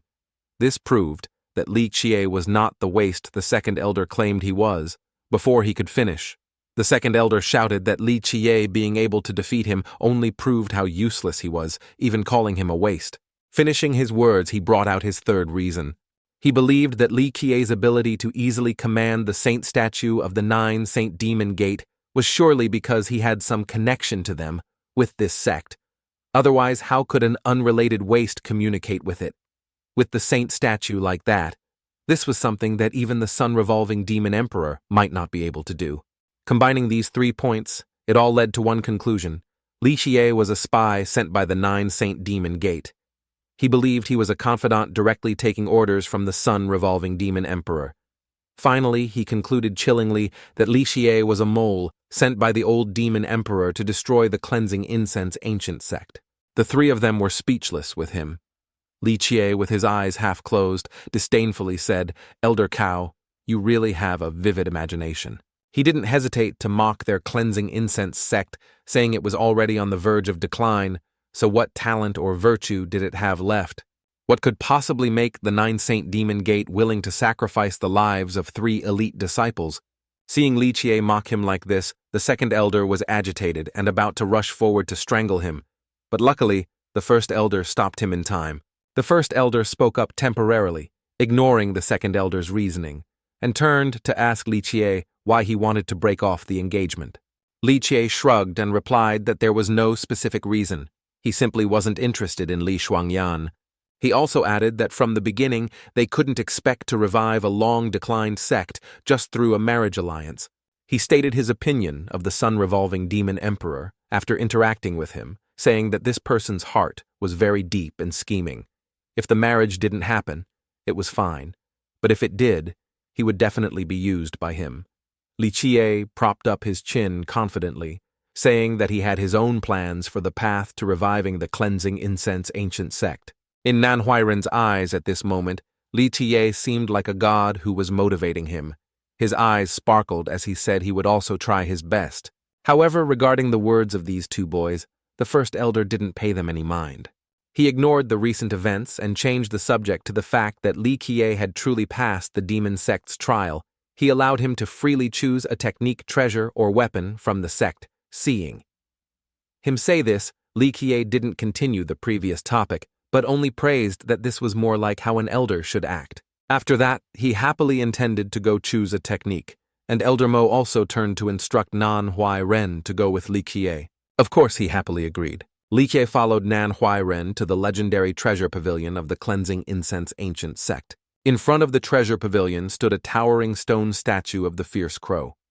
Therefore, this place was given the elegant name of Divine Crow Peak. Manhwa introduced to him that this was the place where all the treasures of the cleansing incense sect were kept. Even immortal artifacts, there were 1 or 2 items. As Li Qiye's footsteps approached the stone statue, he suddenly stopped and looked up at its face. Seeing Li Qiye's strange action, Manhwa asked, "Senior brother, do you know Lord Divine Crow?" He couldn't help but wonder, surely Li Qiye couldn't also command this Divine Crow statue, right? Li Qiye didn't bother to answer his question. At this moment, memories from a long time ago were surfacing in his mind. In the old days, there were children who laughed and happily called him Lord Divine Crow.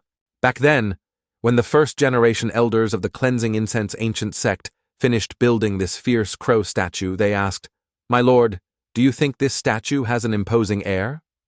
It turned out that the first-generation elders had built this statue after hearing the story of the fierce crow from the Minren Immortal Emperor. The Minren Immortal Emperor shyly said he couldn't help but tell the story to his disciples.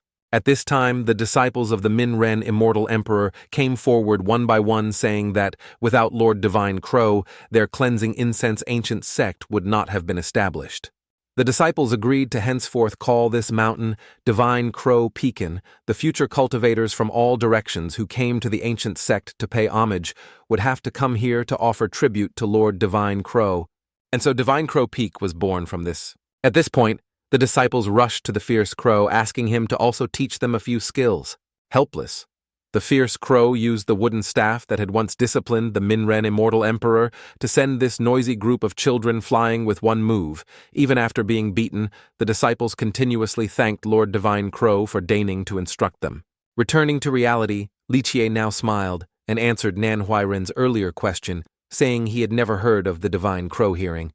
This Nan Huairen asked doubtfully, "Is there something you don't know?" Just then, a clanking sound came from the foot of the statue. Curious Lichie and his companion turned to see a man with long hair and a beard, dressed shabbily, sitting there with his hands and feet shackled. Lichie turned to Nan Huairen and asked him why there was someone tied up here. Nan Huairen honestly replied that he didn't know either. Even Elder Mo didn't know the person's background.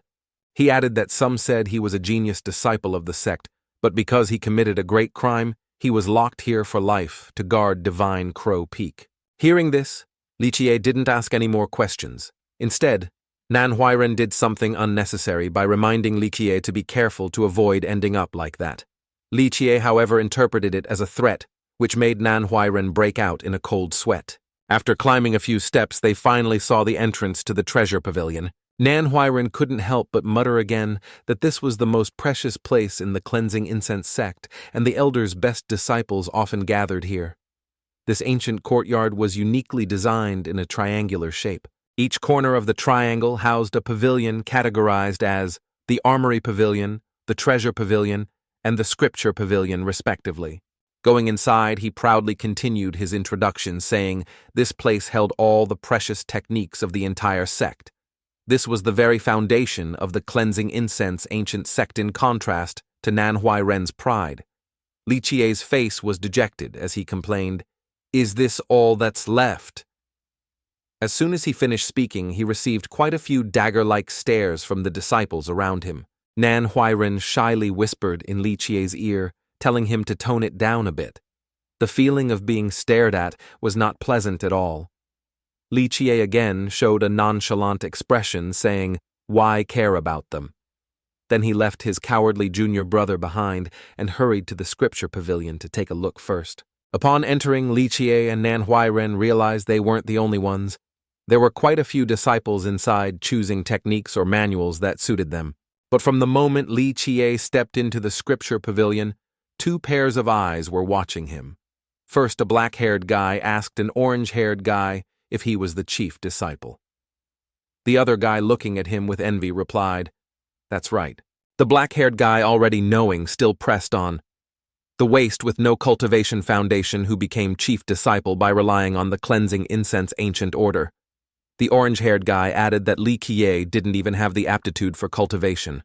Behind these two, another pair chimed in, saying that Lichie was a spy sent by the 9 Saint Demon Gate. They even said he bribed the Kui Hong Lo and the 3 Devils House in exchange for the ancient order. Gradually, more and more people started spreading malicious rumors about Lichie. Furious, dagger-like stares were directed at him as if he were a traitor. To be fair, the position of chief disciple is extremely important. A newcomer, a piece of trash, getting to sit in the chief disciple's seat right away. How could this not enrage countless disciples? Seeing this, Nan Huairen was displeased and scolded them, saying they didn't know how formidable he was. He genuinely wanted to go teach them a lesson. On the contrary, Lichie was very calm, as if he hadn't heard anything at all. He leisurely told him not to mind the words of these small fries. He even bluntly added that Nan Huairen didn't have the courage anyway because he was a big coward. With that, he went to the bookshelf and started searching in the section for the lowest level martial arts manuals. Seeing this, Manhwa kindly reminded him that these were all mortal-level martial arts, with nothing good among them. You have the Kunpeng 6 variants that should be enough. We should go choose a higher-level technique. However, ignoring his words, Li Qie pointed to a book titled Heavenly First Saber Manual and told him not to rush, that he had already found something good. Suddenly footsteps were heard approaching them from behind, then the faces of 3 arrogant youths appeared. They arrogantly asked if he was Li Qie. Li Qie glanced at them and calmly replied, "That's right." Hearing the affirmative answer, one of them, apparently the leader, cursed him, saying he used dirty tricks to get the chief disciple position. They demanded that he leave this place because he was not welcome here. The scene shifts to the armory pavilion. Zhao Hu stood with his hands on his hips, a challenging look on his face as he stared at Li Qie. He spoke, saying he heard he had used some dirty tricks to get the chief disciple position. He advised him to be sensible and give it up himself.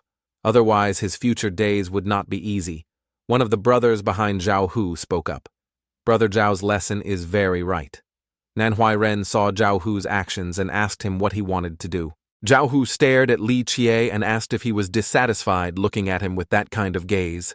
Li Qie looked at Zhao Hu for about a second, then turned and walked away without a word, completely ignoring his challenge.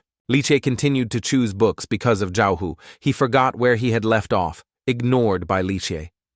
Zhao Hu could no longer hold back. His hands clenched into fists, veins bulging on his biceps.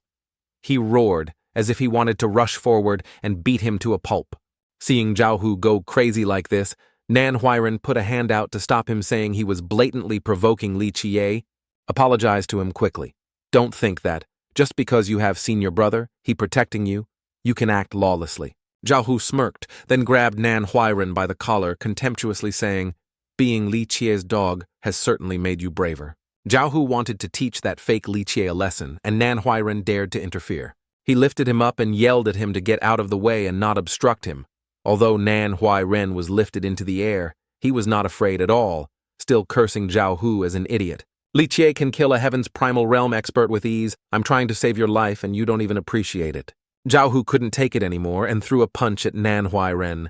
Manhwa raised his hand to block it out of natural reflex. But before the fist could touch Manhwa, it was stopped by Li Qie. He spoke coldly. "This is not the place to fight, if you want to fight. Take it outside." Hearing this, Zhao Hu agreed simultaneously, letting go of Manhwa. If Li Qie loses, he has to get out of the sect. Li Qie showed a suit-yourself expression. Hearing this, Manhwa was very confident. He told Li Qie to show them his true strength, but before he could finish, Li Qie cut him off.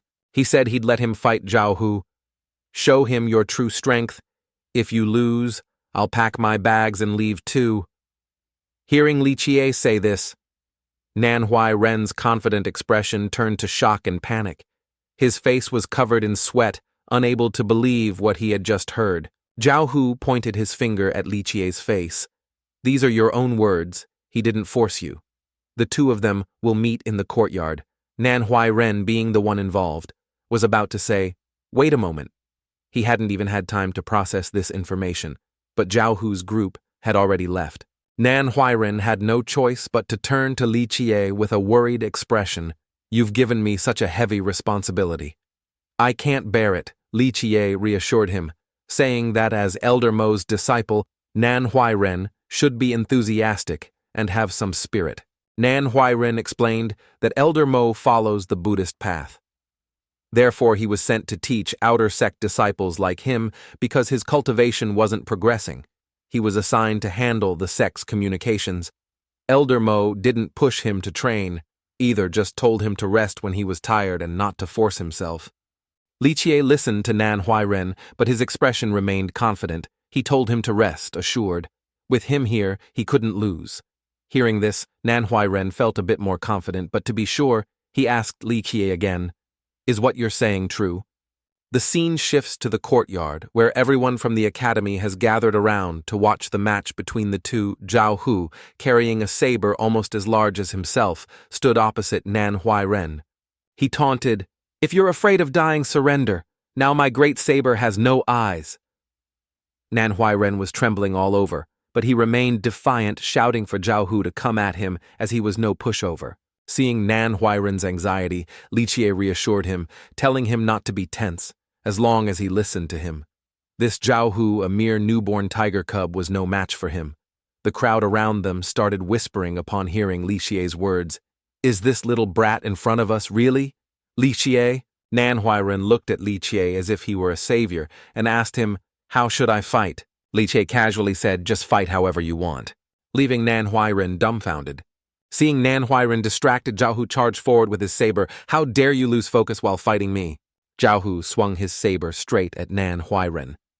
Nan Huairen reacted instantly, raising his sword to block.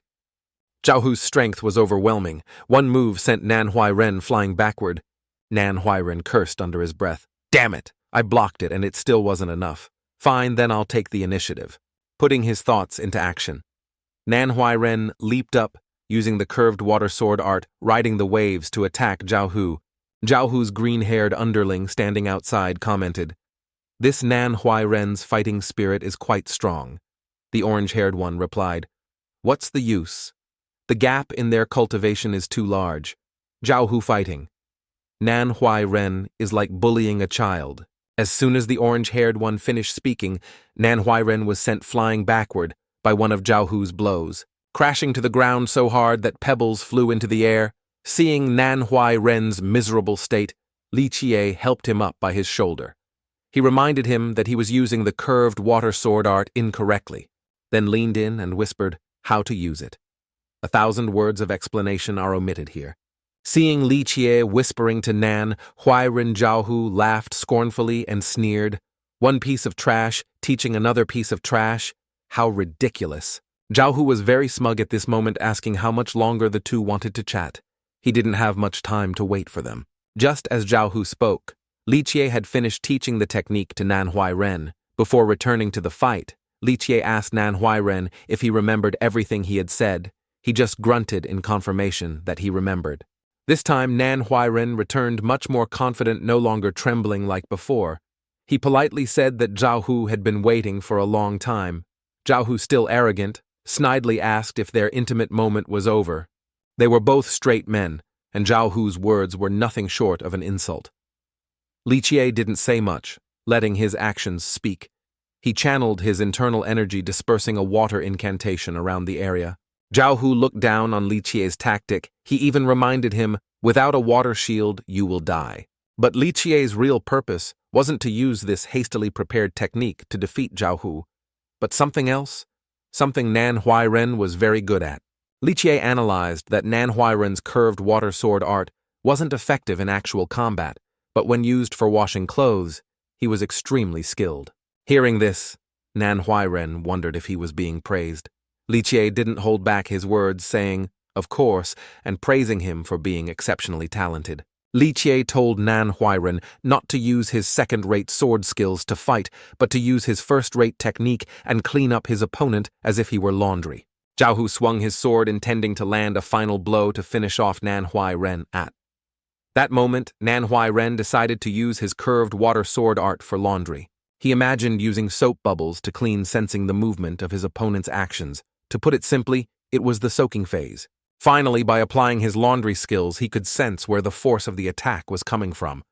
In the end, he skillfully dodged the move. Zhao Hu frowned in annoyance when he saw Nan Huairen dodge his saber technique. Nan Huairen swung his sword to attack Zhao Hu. Thinking of his sword art, he used the tip of his sword to create soap bubbles, scrubbing away any clinging dirt. Then he added force to the whirlpool. In reality, Zhao Hu was caught in the same whirlpool Nan Huairen used for washing clothes, wrapping around his body for a full body cleanse.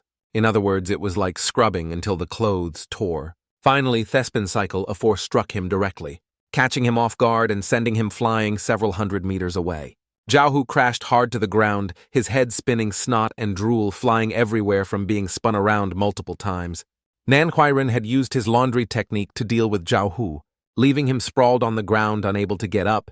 It was truly a ridiculous sight.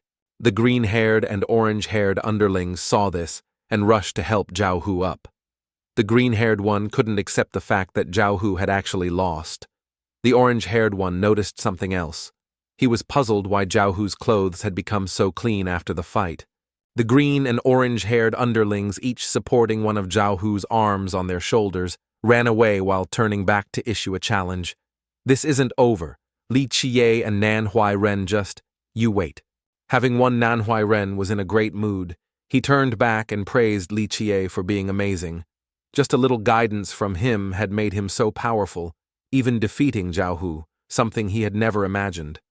Li Qiye, leaning on a stack of books, praised Nanhui Ren for his significant improvement, saying it was passable. Li Qiye asked Nanhui Ren if winning felt good. If you're happy, now come help me move this pile of secret manuals back. Nanhui Ren's joy turned to shock, his eyes wide and mouth agape.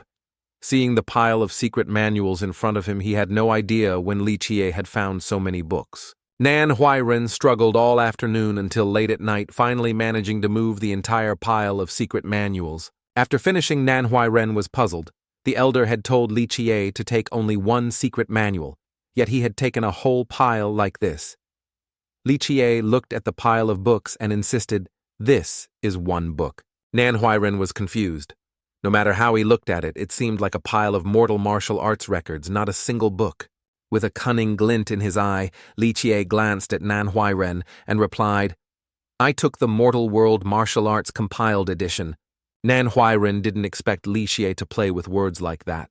He raised his hand towards him, indicating that he had no energy left to mess around with him today. Li Qiye felt that was fair. Nanhui Ren was exhausted today, so he should go back and rest early. Nanhui Ren said goodbye to Li Qiye, saying he'd see him tomorrow, and left yawning widely as he went. As soon as Nanhui Ren left, Li Qiye closed and bolted the door. He lit a fire and burned the entire pile of secret manuals he had just brought back. Li Qiye smirked. "I told you, this is one book. A physique scripture in its formative state. It was a pitch-black fiery pit. From the depths of that black hole, a fierce flame blazed. It was surrounded by a continuous blazing fire. The temperature of the flames was indescribably high.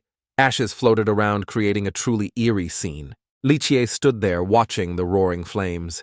This physique scripture, one of the 9 grand heavenly scriptures, which Qi had secretly processed in the beginning, had now truly become useful. Back then, the luminous one had comprehended it, from the incantation heavenly physique, one of the 12 immortal physiques. Around the black hole of fire sparks now burst forth, carrying streams of scripture incantations.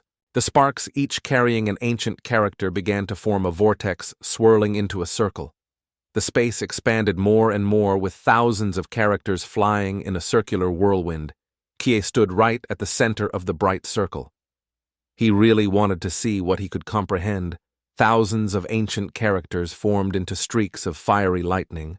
Striking towards Li Qiye, his situation was no different from undergoing a tribulation, with 1,000 bolts of fire hitting his body wave after wave formations of ancient characters pierced his body with fiery electric sparks. He still had enough strength to say, "What can I comprehend from this physique scripture formation?" He was truly audacious. In another dimension, Li Qiye had entered a world filled with a sea of fresh blood. Above him was a red sky with blood-red clouds floating by. Beneath his feet was a heart still beating rhythmically, thump-thump. He was utterly surprised, not expecting to be standing on a heart that was still throbbing like this. No wonder the feeling was so strange and real. The surface was slippery, and he kept sinking into it. Li Qiye was truly shocked to realize this was a heart in a sea of blood. Suddenly, a wave of blood towering high from the open sea, over 4 meters tall, sharp and ferocious, with the resentful shriek of the ocean, crashed down where Qiye was standing. Rumble, the sound of the wave, crashed down from above onto him and the beating heart. The water pressure was too great. His ears couldn't take it, and blood streamed from both of them.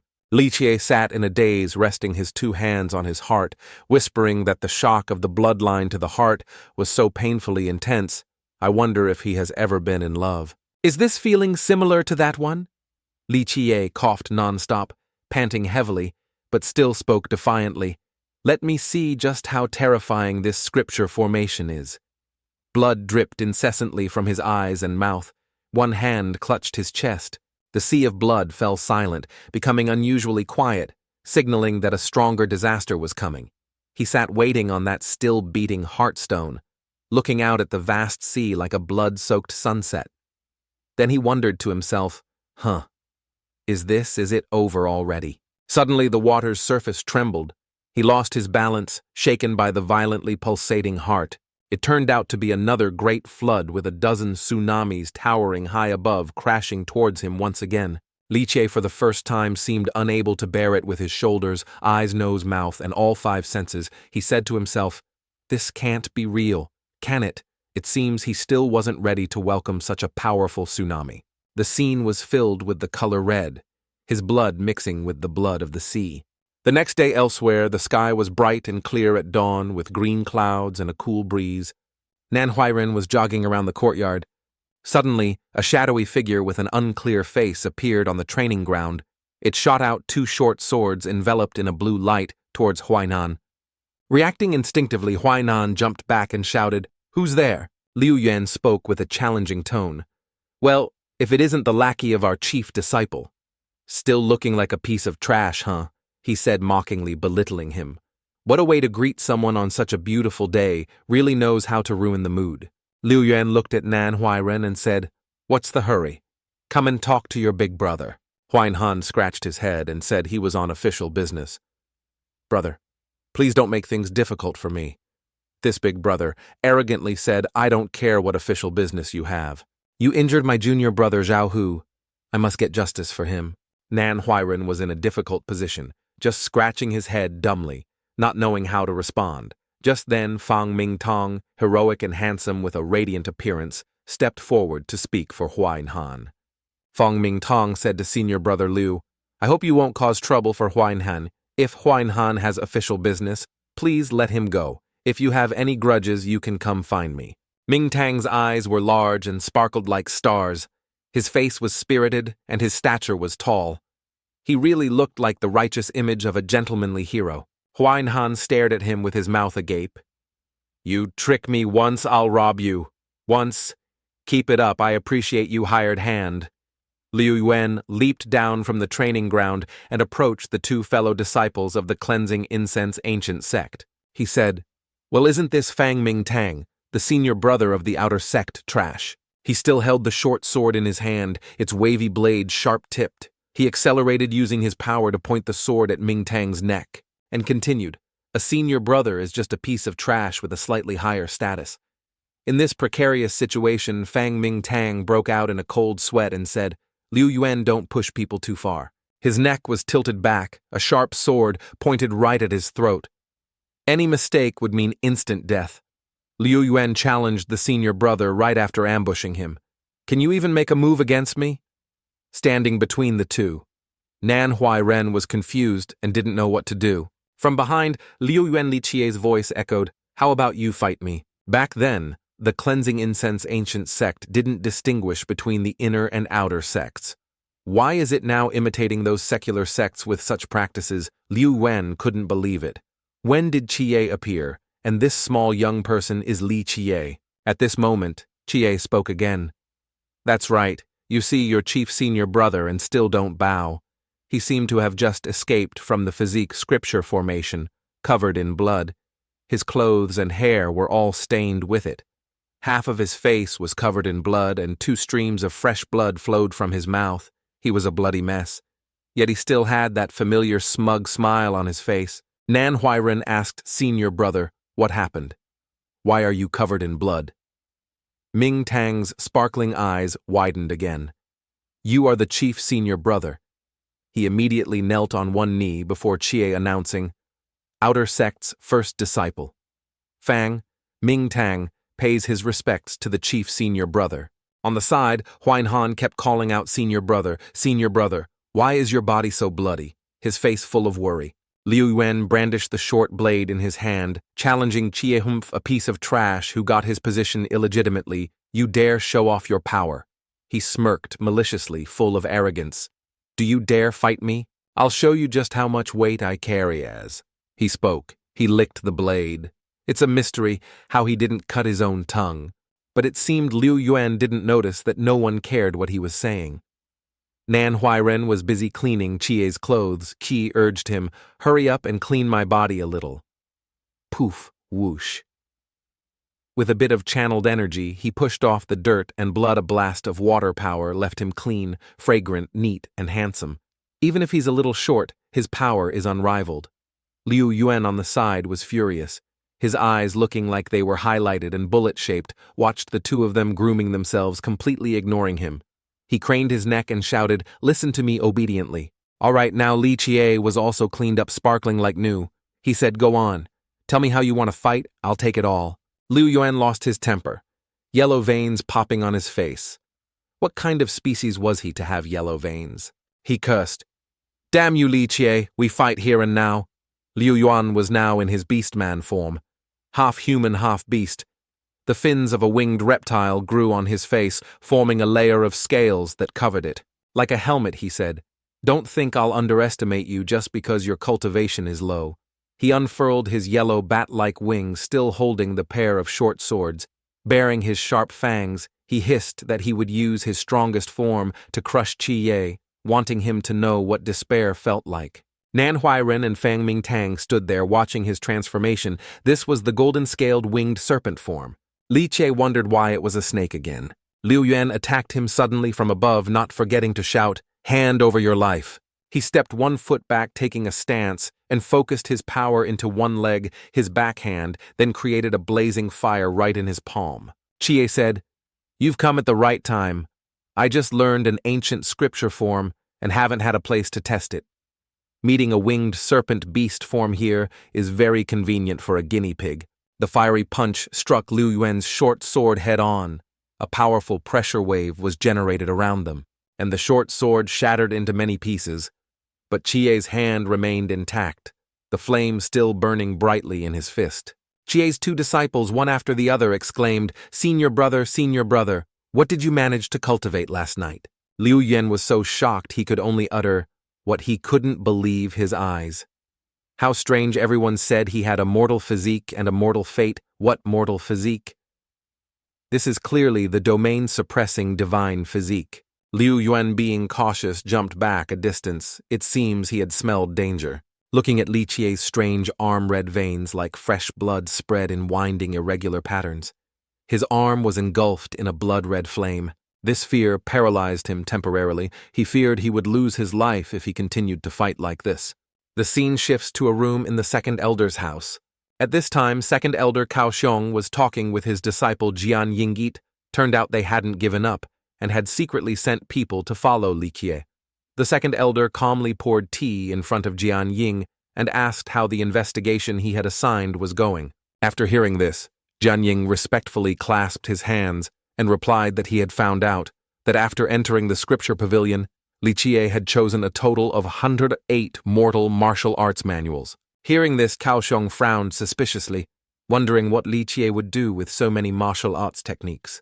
Not stopping there, Jian Ying added that besides the 108 martial arts sets, Li Chie also took the moon-toad wheel technique and the Kunpeng's 6 minor postures. Hearing this, Cao Xiong put down the teacup he was drinking from and chuckled softly. He believed the moon-toad wheel technique relied on forcefully using blood qi to increase power. Relying on such unorthodox methods would surely lead to a bottleneck. This could only be a cultivation method conceived by an arrogant, lazy, and gluttonous good-for-nothing. Jian Ying also agreed with his master's words. However, he was still wondering, as the Kunpeng's 6 minor postures was the basic technique for the emperor-level art, the Kunpeng's 6 transformations. Only with it could one truly cultivate the Kunpeng's 6 transformations. For Li Chie to have chosen that technique, he could be considered to have a good eye. However, Cao Xiong said that this was the very definition of arrogance. The reason he said this was because the Kunpeng's 6 transformations was an emperor-level art. If the basic technique were really that easy to cultivate, how could it be that no one in their cleansing incense ancient sect had ever mastered it? In the end, Cao Xiong told Jian Ying that after all, Li Chie was currently the chief disciple of the cleansing incense ancient sect, and he couldn't let him stand in Jian Ying's way. Seeing himself held in such high regard by his master, Jian Ying happily bowed his head to thank him for his guidance. Then, as if remembering something, Cao Xiong asked Jian Ying if he had made arrangements for Liu Yuan. Jian Ying said that he had arranged everything, and by now the Liu family should have already received it. Hearing this, Chao Xiong smiled in approval and told Jianying to go personally and not let Liu Yuan make too much of a scene. He said that after the Liu family won, he should go and apologize to Li Qiye. It seems he automatically assumed that Li Qiye definitely didn't have the ability to defeat Liu Yuan. However, he could never have imagined that on the other side, Liu Yuan was standing terrified in front of Li Qiye, asking him what kind of evil art he had practiced to obtain such a body. At this moment, Li Qiye, clenching his fist with immense momentum, gave a sinister smile. His arm had turned a dark red color at some point. Seeing this situation, Nan Huairen curiously asked what was wrong with Li Qiye's armed senior brother Fang, standing next to him, looked at Li Qiye's body with shining eyes, and explained to Nan Huairen that this was the domain-suppressing divine physique. He added that this technique could channel the chaotic heavenly Tao into the body, tempering the physical form at all times, allowing the practitioner to cultivate anytime, anywhere. This technique can increase the physical strength of the practitioner. After reaching great mastery, one could move mountains and fill seas with just physical strength alone, comparable to an immortal emperor. However, Li Qiye had only just grasped this technique, so his defensive and offensive power were still not enough for him to fight comfortably. At this moment, Liu Yuan gritted his teeth and called out Li Qiye's name directly. He didn't care if he had a mortal physique or a divine physique. Today he was determined to teach him a lesson.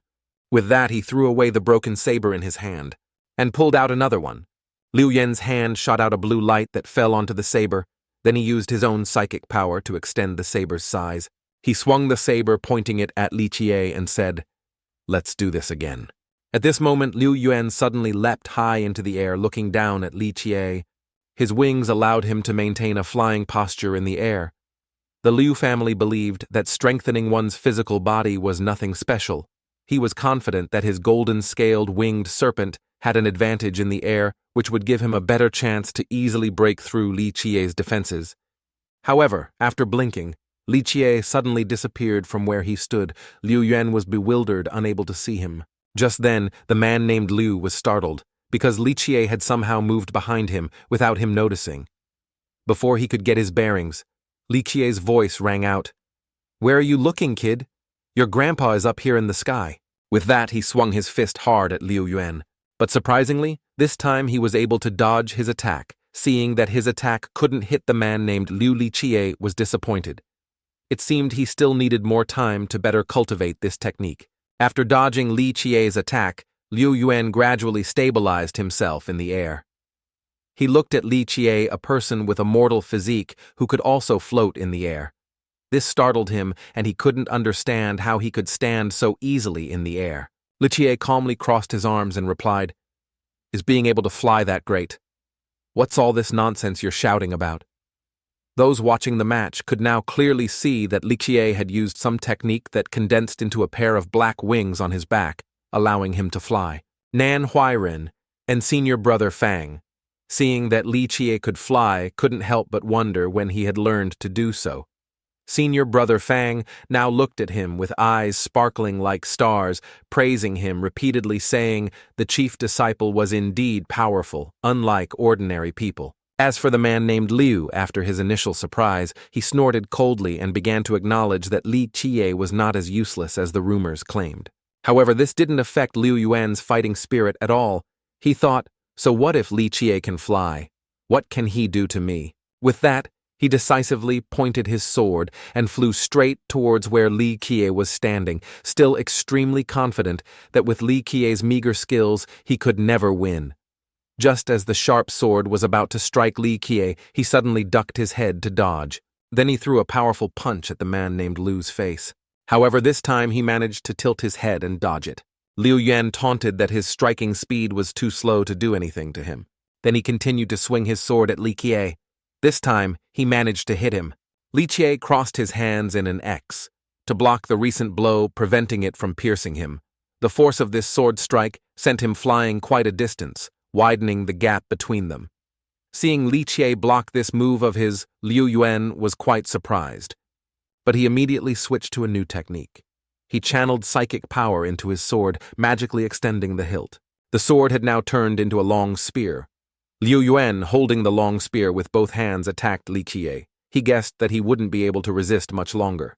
He raised the long spear high and spun it faster and faster. It seemed he was preparing some powerful move, certain that Li Qiye could not block this strike. Seeing Liu Yuan's continuous and fierce attacks, Li Qiye couldn't help but remark that this guy really had a lot of tricks. But he showed no fear or hesitation in the face of this attack from the man named Liu. Instead, smiling an appreciative smile. Then Liu Wen flapped his wings, pushing his speed to the limit as he advanced on Li Qiye. Our fearless hero also secretly praised him. He's very strong. Immediately after Liu Yuan's figure appeared above Li Qiye's head, he swung down at the top of his head, but luckily, Li Qiye reacted in time and raised his hand to block the move. However, because the force was too strong, he was sent flying, his back slamming hard onto the ground, sending rocks flying. Seeing himself struggling like this, Li Qiye realized that although the domain-suppressing divine physique and the Kunpeng's 6 postures were both powerful techniques, because he had only reached the introductory level, it was still not enough to deal with an opponent with a much higher cultivation. In pain, Li Qiye spat out a mouthful of blood. Not giving him a chance to rest and recover, Liu Yuan truly wanted to hunt him down and kill him. He continued to dive down, intending to end Li Qiye's life with one move. Watching the fight, Manhwa Ren and senior brother Fang shouted anxiously, telling Li Qiye to be careful. All of Liu Yuan's rage and anger seemed to be poured into this attack. He shouted, "Li Qiye, go die," and decisively thrust his spear down. Just when it seemed Li Qiye was done for, the snake-beating stick suddenly trembled violently, wanting to strike Liu Yuan on its own. At this moment, Li Qiye had no other choice but to reach out and grab the snake-beating stick. As Liu Yuan was about to pierce Li Qiye, he quickly dodged to the right to avoid the spear tip. At the same time, he swung the snake-beating stick in his hand and hit the man named Liu square on the head, causing his blood to splatter. Liu Yuan couldn't believe he had been defeated by a rotten wooden stick in Li Qiye's hand. He immediately lost his will to fight and collapsed to the ground. After that dangerous encounter, Li Qiye also sat on the ground, panting heavily. A moment later, he breathed a sigh of relief. Luckily, he had managed to hold back his strength in that last blow. Otherwise, Liu Yuan would have been sent to the heavens. With blood still on his lips, he apologized to Liu Yuan because his victory wasn't exactly glorious. Manhwa Ren and senior brother Fang came over to help Li Qiye up, not forgetting to ask if he was okay. He just calmly replied that he had underestimated his opponent and the fall hurt a little, but it was nothing serious. The one with the real problem was Liu Yuan lying motionless on the ground. At this moment, senior brother Fang couldn't help but offer his sincere praise to Li Qiye. Standing on the side witnessing the battle was also the disciple Jianying of that second elder. He stood frozen like a statue after witnessing how Li Qiye defeated Liu Yuan. His face filled with fear. He said that apart from the final cudgel technique, Li Qiye was completely different from the intelligence he had gathered. Jianying could never have imagined that Li Qiye could master the domain-suppressing divine physique. Moreover, he could also cultivate a flight technique. He wondered where on earth Li Qiye had learned these techniques, because he knew very well that the martial arts Li Qiye took from the scripture pavilion couldn't possibly achieve these effects. He racked his brains but couldn't figure it out. Could it be based on the moon-toad wheel technique and the Kunpeng's 6 minor postures? But he immediately shook his head vigorously, dismissing this crazy speculation. He couldn't wrap his head around how one could achieve such results. Jianying returned and told Cao Xiong what he had witnessed, as well as his recent speculations. Unexpectedly, Cao Xiong also nodded and said his thinking was not wrong. Cao Xiong explained to him that the momentum Li Qiye unleashed when flying was the Kunpeng's battle intent, which he himself had also sensed. This is the ultimate technique of the cleansing incense ancient sect, called the Kunpeng's 6 transformations. Jianying was quite surprised to hear his master say this. At this moment, Cao Xiong, with a serious expression, shouted for the law enforcement team, then relayed the Grand Elder's order for them to quickly go and arrest Li Qiye. The law enforcement team worked swiftly, immediately surrounding the 3 of them, Li Qiye included, to prevent them from escaping. Seeing a group of men in black surrounding them, the 3 knew they were from the Cleansing Incense Sect's law enforcement team. Manhwa Ren, now worried and suspicious, asked Li Qiye if he had caused some huge trouble again. Senior brother Fang defended him, saying it was clearly Liu Yuan who attacked first and he was only defending himself. But unlike the worried expressions of the other 2, Li Qiye still had that carefree, fearless look on his face and let out a cold snort. He wanted to see how the leader of the law enforcement team, who came to arrest him, or rather the second elder, Cao Xiong, would sentence him. Not disappointing his expectations, Cao Xiong didn't make him wait long. He loudly accused Li Qiye of colluding with the 9 Saint Demon Gate and stealing the Emperor-level secret manual of the cleansing incense, ancient Sect. He ordered the law enforcement team to arrest him immediately. Li Qiye, with his hands bound, was brought to the assembly hall of the cleansing incense, ancient Sect. Everyone there, without asking him a single question, called him a spy. The Grand Elder began to reprimand Li Qiye, saying that since he arrived at the sect, there hadn't been a single day he stopped causing trouble. However, before he could finish, Li Qiye interrupted and questioned him back. Could it be that the Grand Elder of the Cleansing Incense Sect really believes such baseless accusations? Seeing Li Qiye's unrepentant attitude, the Grand Elder scolded him for being insolent. The other elders sat in silence, not knowing what to say, except for Cao Xiong, Li Qiye's staunchest opponent, who firmly stated that it wasn't a baseless rumor. He pointed at Li Qiye and loudly accused him before the elders of colluding with the 9 Saint Demon Gate to steal the Emperor-level secret manual of the Cleansing Incense Ancient Sect. He proposed immediate punishment and harsh interrogation for him. Li Qiye calmly smiled and said to Cao Xiong, "If you want to pin such a great crime on me, you must have solid evidence." He replied that today, during his fight with Liu Yuan, he had revealed his Kunpeng's battle intent in the blink of an eye, and this technique was part of the Emperor-level art, the Kunpeng's 6 transformations of the Cleansing Incense Ancient Sect. He recalled the day Li Qiye returned from the 9 Saint Demon Gate, when he had refuted his reasoning, claiming the Cleansing Incense Sect had nothing worthy of the Demon Gate's designs. But now he believed the 9 Saint Demon Gate had been coveting the sect's secret manual for a long time.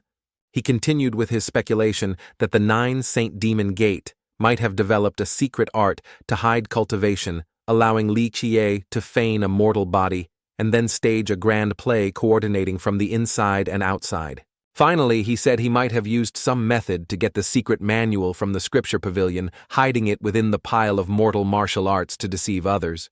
He even carefully guessed that after learning the secret manual, Li Qiye would burn all those manuals to destroy the evidence. Cao Xiong thought his reasoning was airtight.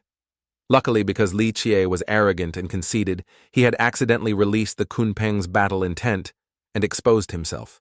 Hearing this, Li Qiye stood frozen for a moment, then burst out laughing as if he had just heard a joke. While laughing, he mocked Cao Xiong, saying that although his words sounded like solid evidence, they were ultimately just his own subjective thoughts. Seeing that he not only refused to confess, but also mocked him, Cao Xiong angrily shouted for him to explain how he came to possess the Kunpeng's 6 transformations. Li Qiye very confidently replied that he had learned the Kunpeng's 6 minor postures, and from it evolved and comprehended the principles within. He said, "I'm a genius, are these old geezers not going to allow it?" Cao Xiong became even angrier. He of course didn't believe that a mortal physique person like Li Qiye was a genius who could deduce a higher-level technique from a basic one. The Grand Elder, who had been sitting silently watching the two argue, finally spoke up. However, Cao Xiong didn't expect the Grand Elder to order Li Qiye to be untied. The Grand Elder explained to him that he found some truth in Li Qiye's words because they truly had no solid evidence to prove he had stolen the secret manual. As soon as he was untied, Li Qiye rubbed his sore wrists. He said it was because he was too outstanding that he had caused so many misunderstandings for Cao Xiong. He continued suggesting that the two of them make a bet Cao Xiong was about to refuse, thinking that a brat like Li Qiye wasn't worthy of betting with him. But before he could refuse, the Grand Elder cut him off and signaled for Li Qiye to say what he wanted to bet. Li Qiye satisfyingly said that he should be given 1 month to train 3 disciples, after which they would compete against 3 top disciples chosen by the second elder. He laid out the terms of the bet. If his disciples defeated the elder's disciples, Cao Xiong would have to admit that his talent was far superior to his forever. Hearing this, Cao Xiong found it utterly ridiculous. He kept calling him a spy for the 9 Saint Demon Gate. So wasn't it incredibly simple for him to find a few elite disciples to compete? He definitely wouldn't fall into this trap. Li Qiye had anticipated he would say this, so to put him at ease, he requested that he would choose disciples from the Cleansing Incense Sect to teach, not outsiders. Furthermore, The disciples he chose would be from the outer sect. Hearing him say this, the Grand Elder didn't know what more to say. Hearing this, Chaoxiong thought he was truly a stubborn conservative. The third and fourth elders who had been silent until now couldn't help but speak up, doubting that outer sect disciples could become better than Kaoxiong's disciples in just 1 month. This was a highly unlikely event. The elders saw that since these were Li Qie's own conditions, they might as well let him try and see. Elder Mo also nodded in agreement, saying this was actually quite good. Li Qie then stated his condition. If he won, it would also prove the strength of the outer sect disciples. He requested that at that time, the elders abolish the discriminatory system between the inner and outer sects of the cleansing incense ancient sect. The Grand Elder was quite surprised, so this was Li Qie's purpose. Hearing this, Chaoxiong disdainfully said that it was natural for disciples with insufficient aptitude to be placed in the outer sect. What was wrong with that? Li Qie, of course, retorted. He believed the ancient sect should give every disciple an equal opportunity to cultivate, and it was time to abolish this outdated and useless rule. Hearing this, the Grand Elder could only sigh and explain that because the ancient sect was currently weak and cultivation resources were limited, they had no choice but to resort to this measure. Even so, Li Qie firmly stated that with this bet, he wanted to prove that the aptitude of the outer sect disciples was still worthy of the sect's full-hearted cultivation, just like the inner sect disciples. Seeing Li Qie trying to persuade him again, the Grand Elder chuckled and agreed, then turned to ask for Chaoxiong's opinion. Seeing that the Grand Elder had already agreed, Kaoxiong naturally had no further objections. He accepted this bet with Li Qie, and this old man was extremely stubborn. He spoke up again, saying that if Li Qie lost, he was definitely a spy, and at that point he wouldn't let him offer a single word of defense. Li Qie quickly agreed that if he lost, he would let Chaoxiong pass judgment on him. The scene shifts to the outer sect disciples' training ground, a place called Cleansing Stone Valley. It was currently the disciples' training time. Beside the waterfall, a master was instructing the outer sect disciples in their cultivation. Suddenly, this master heard someone speaking behind him. It was Li Qie, who had arrived to begin his Betnan Hui Ren following. Li Qie was still chattering worriedly, saying the gap between outer and inner sect disciples was huge. Do you really want to choose outer sect disciples? The master teaching the disciples saw these two noisy people appear out of nowhere and turned to ask who they were telling them not to disturb the outer sect disciples' cultivation. Seeing that it wasn't Elder Mo but a strange master in front of him, Li Qie couldn't help but ask Nan Hui Ren, "Where is your master?" Nan Hui Ren helplessly replied that if it were really Elder Mo, teaching things would have been fine. He introduced the person standing before him to Li Qie as the technique transmission elder, named Zhu Yanhai. Unfortunately for the two of them, he was Kaoxiong's hunting dog. Nan Huiren whispered in his ear that any outer sect disciple with decent aptitude would surely be recommended to Kaoxiong by him first. Hearing this, Li Qie disdainfully replied that Kaoxiong usually looked down on the outer sect, yet he still found a watchdog, didn't he? Li Qie still politely addressed him as Elder Zhu, asking if he hadn't heard about the bet between him and the other elders, but unexpectedly, he frankly admitted that he knew, but didn't care. He thought it was all just Li Qie and his group causing trouble. Li Qie ignored his words, patting his shoulder and telling him he could rest for a month. For the next month, he could rest assured and leave the training of these outer sect disciples to him. Zhu Yanhai was about to scold Li Qie. "What right do you have to tell me to rest?" But before he could finish, he suddenly grabbed his shoulder and pressed down hard, forcing him to kneel at his feet. He calmly said, "Elder Zhu, it's better if you don't cause any more trouble." Zhu Yanhai couldn't believe what kind of force this was that could make him kneel with just one hand. Zhu Yanhai was pressed down by Li Qie with one hand forced to kneel at his feet. He told him he should just rest. The old man's face was contorted in pain as he cried out for Li Qie to stop. The outer sect disciples training behind them saw that Li Qie could suppress Zhu Yanhai with just one hand and couldn't help but wonder who he was, hearing his junior brother's question. Fang Mingtang's eyes filled with adoration as he said, "This is the chief senior brother. He is the one who will replace Elder Zhu to teach them." At this point, Li Qie also let go of Zhu Yanhai. He ran off saying the classic line of every loser, "Just you wait for me." Manhwa happily laughed and wished him a slow journey. Li Jie, with a proud posture, walked up to the outer sect disciples and began to introduce himself. He told them directly his purpose for being there for the next month. They would be personally taught by him. Before starting, he asked them a question that no one had thought of. He asked if they, who came here with great ambitions to cultivate the Tao, were content to be taught by a bald-headed dog. He was here to restore order.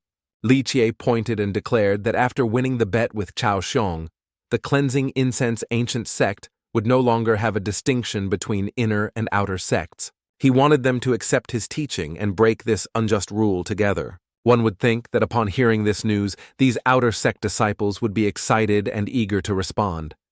But Li Jie didn't expect that. Aside from Fang Mingtang, the other disciples remained calm, their expressions unmoved. Suddenly, a hand was raised wanting to ask Li Jie a question. It turned out to be a young girl. He signaled for her to speak. She asked directly how, in just one short month, he planned to train weaklings like them to defeat Chao Xiong's elite disciples. Hearing this question, Li Jie praised the girl for her excellent question. He expressed that he really liked inquisitive children, being called a child by someone who looked no older than herself. The girl pouted and retorted, "Aren't you just a child yourself?" At this moment, Li Jie, holding the snake-beating stick, gave a sinister and slightly wicked smile, saying they would soon see his teaching methods. Manhwa, acting knowledgeable, said they must be mentally prepared, because the senior brother was very strict. Seeing Manhwa still standing next to him, Li Jie signaled for him to join the ranks with the other disciples. His words were like a thunderclap to him. He painfully confirmed with him, "Do I have to train with you too?" After a few hours of training, sunset finally fell. Li Jie stretched wearily and asked the disciples if they had gained a lot from today's training session. At this moment, all the disciples were lying on the ground, trembling with no strength to stand up and answer Li Jie. Manhwa, his face contorted, was lying on the ground crying miserably and begging for treatment.